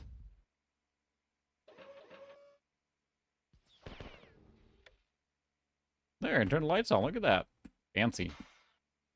That's the beginning. So, there's Marathon, too. It runs fine. It's probably... I'm gonna guess is one of the more impressive games we can play on here, but let's try Quake, because we just like that kind of thing. Again, for me, the Mac is, from this era, is much more about, you know, software, edutainment, above all edutainment. I think a lot of classrooms probably have Macintoshes of some variety a lot of time, and things like that. So let's see. Now we have basically, the cool thing is I copied it directly to the share here, and then there should be now a folder with Quake in it here. We definitely don't want GL Quake. That's not going to happen. So I guess we're going to copy this whole directory over. Or just probably Quake. This is the audio. So this is the CD probably. How large is this file here? I wish it runs. I think we should set our sights on, will this run or not first before we discuss frame rate, because I'm not sure. And that would be my concern, is just that it won't run at all. We shall find out. But this thing too is, like, I mentioned a lot, but it's fun to have, like, more powerful than you had as a kid maybe, but I find it a lot of fun too to play with the restrictions. Like, this is a, bog standard machine that, your parents might have gone and bought for the family computer and just dropped it right on the desk, right? And this is what you had to play with. Can I open the toast file? Hang on, let me open Toast Deluxe. I'm going to mount it. Yeah, this is the 7100 80 AV. So it is, let's see, where are we? Desktop. Quake Toast. Open. Mount the Quake Toast. There is the Quake Toast. Quake installer. Let's install Quake. Continue. Install Quake. System extension. Quake with 3D hardware. Look at that. Rave only. Sweet. This is not for this machine, so let's not even bother with that. We're not going to try. With that network stuff, well, hopefully it didn't break network there. Again, it has a chance. I'm not sure how optimized it is or not. I guess we'll find out. Rave is what you heard earlier in that music. Rave is the native renderer, 3D renderer that's included. So, like, when you play on, we played Unreal with that on the Rage 128. Rave is basically the Glide equivalent, or not, it's like the OpenGL version for Mac, I think. So, it's, in my experience, a little weird sometimes, but it sounds like you got some homework to do there, Pixel, and maybe a video comparison. I was really wanting to do that for a while. I was getting into the Mac G4 and mess with that and compare the Rave renderer. But if you open Unreal on a Mac that supports it, you will get the option for the Rave renderer, OpenGL flat, So it's basically the, system side, like Direct 3D-ish or whatever, and it works okay in some. You can have a Rave anytime you want. Just go ahead and flip the light switch up and down.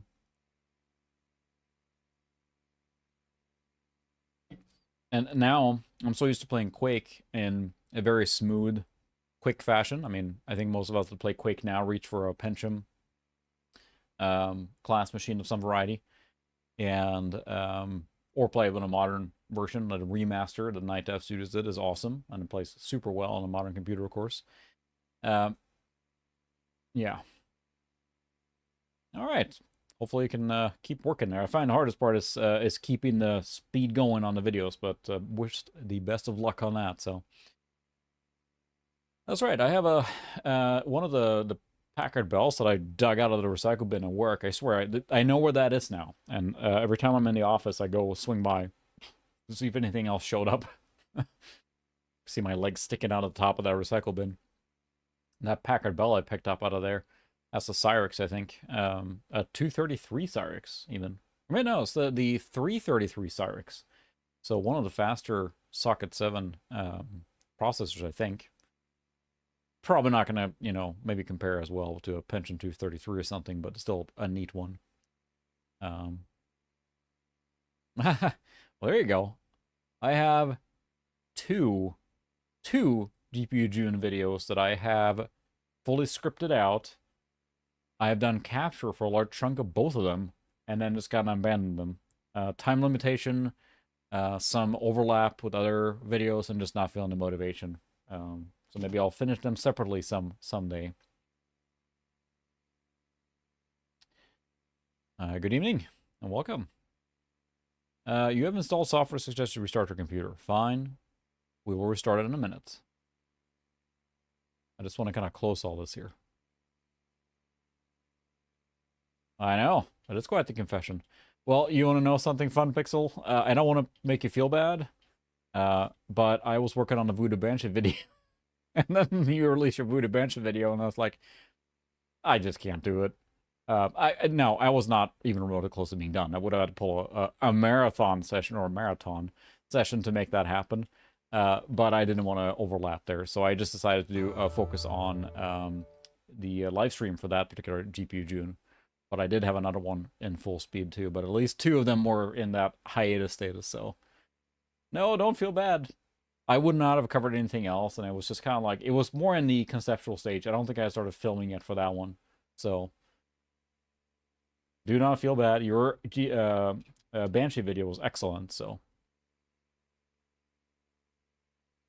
That's always the tricky part too, is just, like, I'm not sure if other content creators have the same thing too, where you go from having the idea, which is usually the exciting part, and then you have to, like, decide what kind of videos are going to be.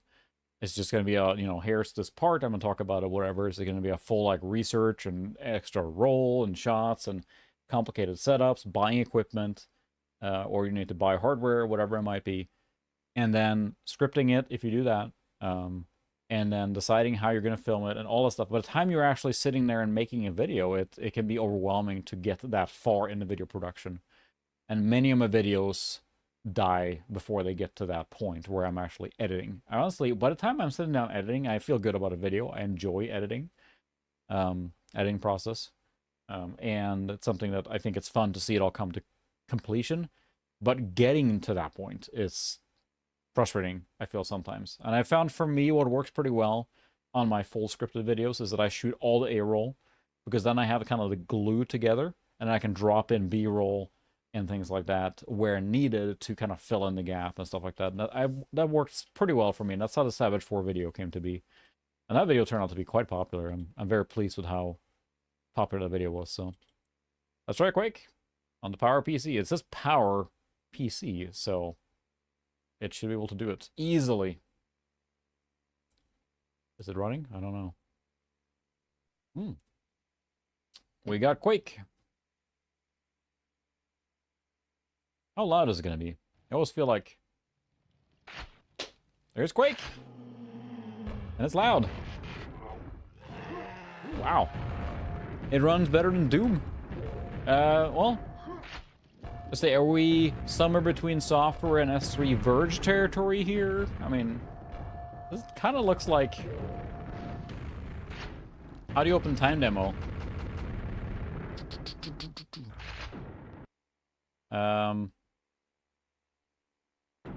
There's no tilde key on here.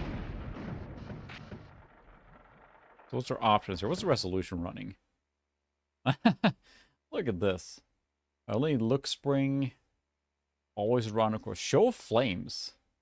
That's just a freaking button. What's our video option here? So 320 by 240, double pixels. Hey, we got double pixels here tonight. We can skip lines. Look at, oh, that's cool. Look at that.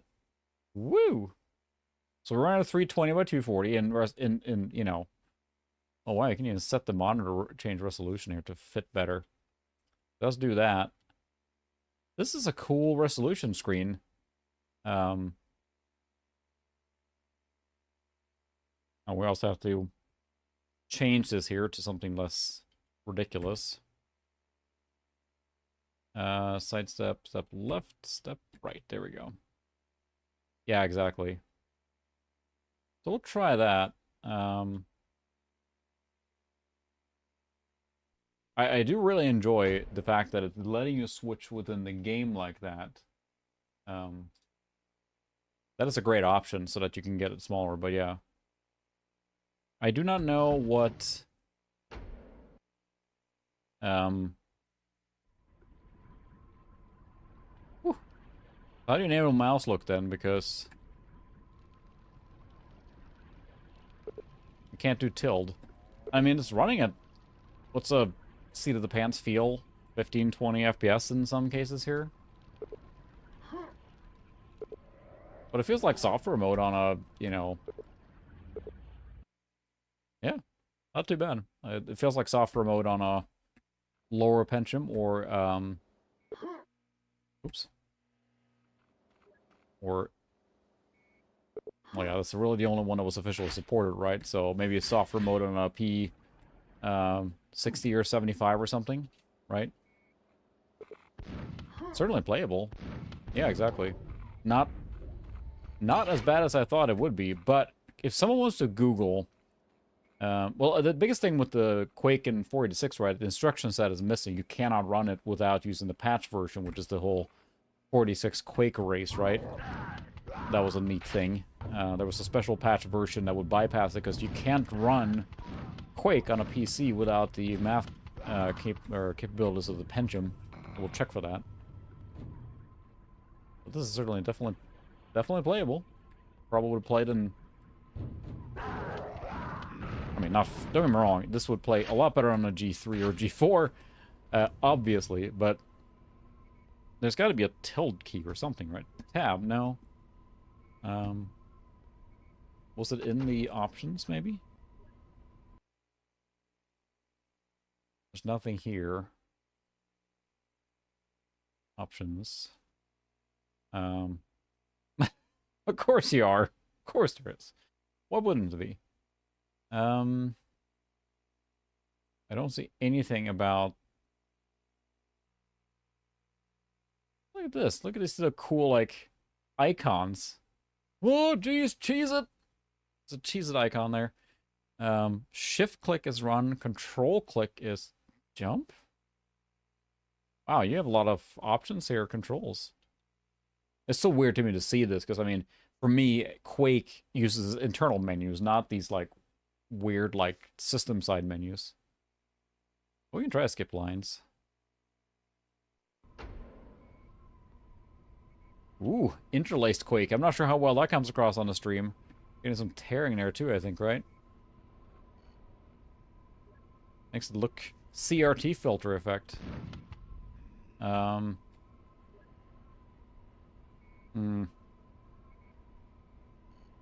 wonder if there's a tilde or... Well, there's gotta be a tilde on this keyboard somewhere, right? Yeah, there is, but it won't do anything.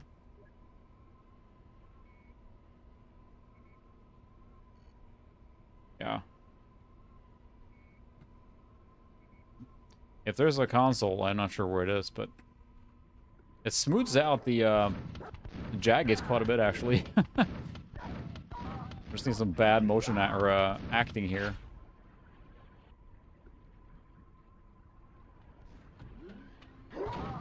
Suddenly dog.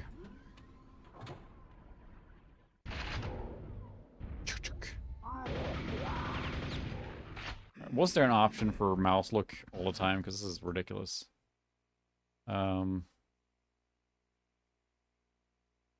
Look spring, look strafe. I have not played a remaster yet. I probably will pick it up at some point. I mean, it's awesome, and I've heard nothing but good things.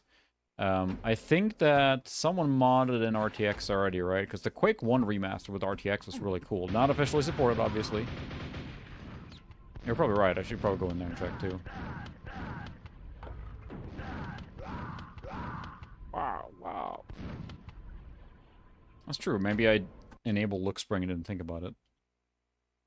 We'll check in here, too. Mouse joystick config. Nope, just about that, but you probably turn off that, right? Yeah, look spring auto exec the CFG for running time demos and stuff. I can't look up now. Oh, okay.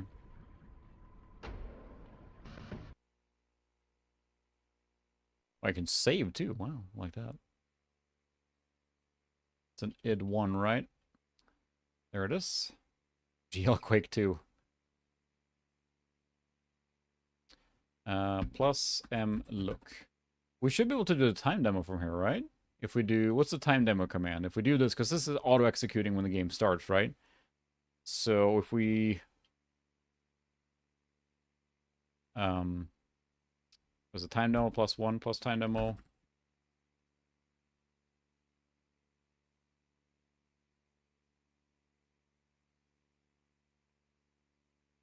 Let's try it.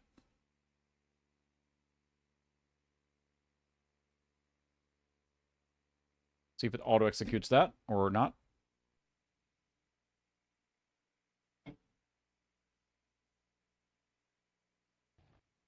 Now, did not do that, but let's... Whoa! See if we have mouse support. There we go. Whoa, it's inverted. Hello. I'm not flying an airplane.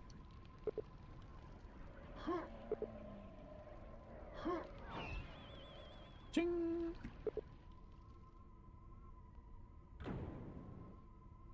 That's a little bizarre, but... Time demo was not... I'd be curious to see what the actual FPS is, but... oh, wow, yeah, I'm gonna be really thrown off by the inverted looks here. Oh my. No, I think it's a fine way to play it, and actually on the CRT now it looks quite alright, so... But, yeah. Now it's definitely struggling a lot more. This would be not great to play this way at this point. That was really slowing down.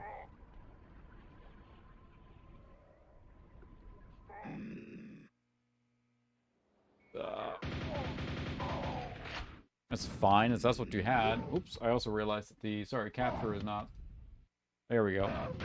It wasn't as sharp as I wanted to. The 640 by 480 really confuses...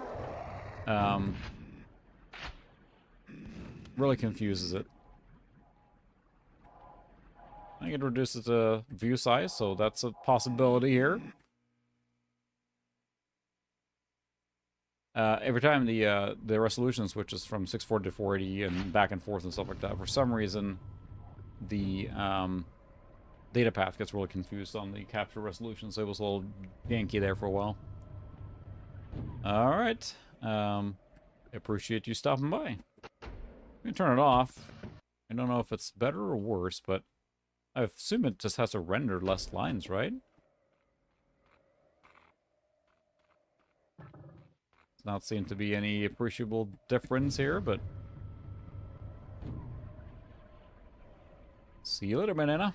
We're gonna probably call it here after we're done with Quake 2, realize how late it got, but, you know... So sluggish, I can't move. The,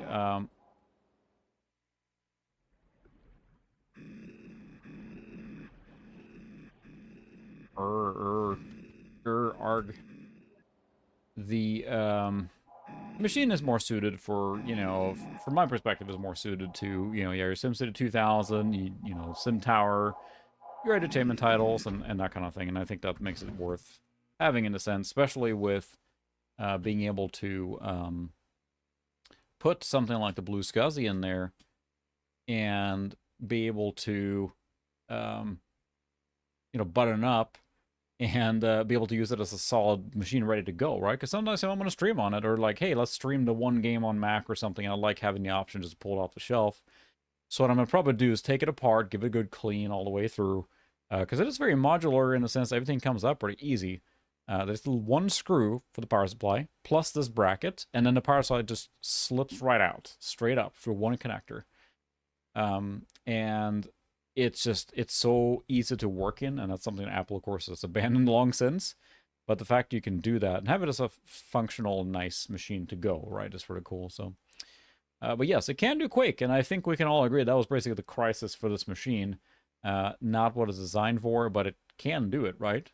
And with a 3 gig hard drive now, or 2 gig, and I can create additional partitions on the SD card if I want to, thanks to BlueSCSI, it'll be easy enough to add more space to if I wanted to.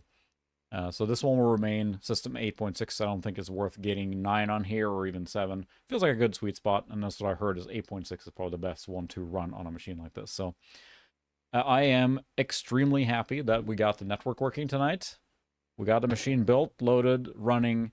We have games playing, everything that we wanted to accomplish, we accomplished. So, but again, I will probably get another dongle, a normal Ethernet dongle, so I don't have to use this BNC shenanigans here. This one was originally intended for older Macs, so, but it worked fine, and it was a fun machine to mess with, and probably see it in the future if I have a stream. So, you can overclock not the processor, but I know that. So what this is a PDS slot that this sits in. That is a processor like bypass slot. If you get a G3 accelerator card, you plop it in here, and that disengages the PPC 601, and you get a faster processor. So you can basically make this a G3. But those cards are really expensive, and you might as well use a G4 or G3 at that point from our perspective. Right? It's not worth overclocking or speeding this up because, you know, you can get a newer machine, right? So, but yeah, I always enjoy messing with different platforms I'm not super familiar with, so this is a really fun one to tinker with, and I'm glad Eric and Adam were here earlier to give me some pointers, and everyone else who gave suggestions. So, I don't know, there was NuBus. No, I don't think so, because NuBus is not fast enough for that. So the idea with this one is that it's on a PDS slot, which is specifically designed for processor to bypass the built-in one. So anyway, thanks so much, everyone, for hanging out on a Mac gaming tour. No, let us never speak of that again. Anyway, fun to see. Appreciate everyone hanging out. Hopefully see everyone next week at a stream. Have a good weekend, and good night, and goodbye.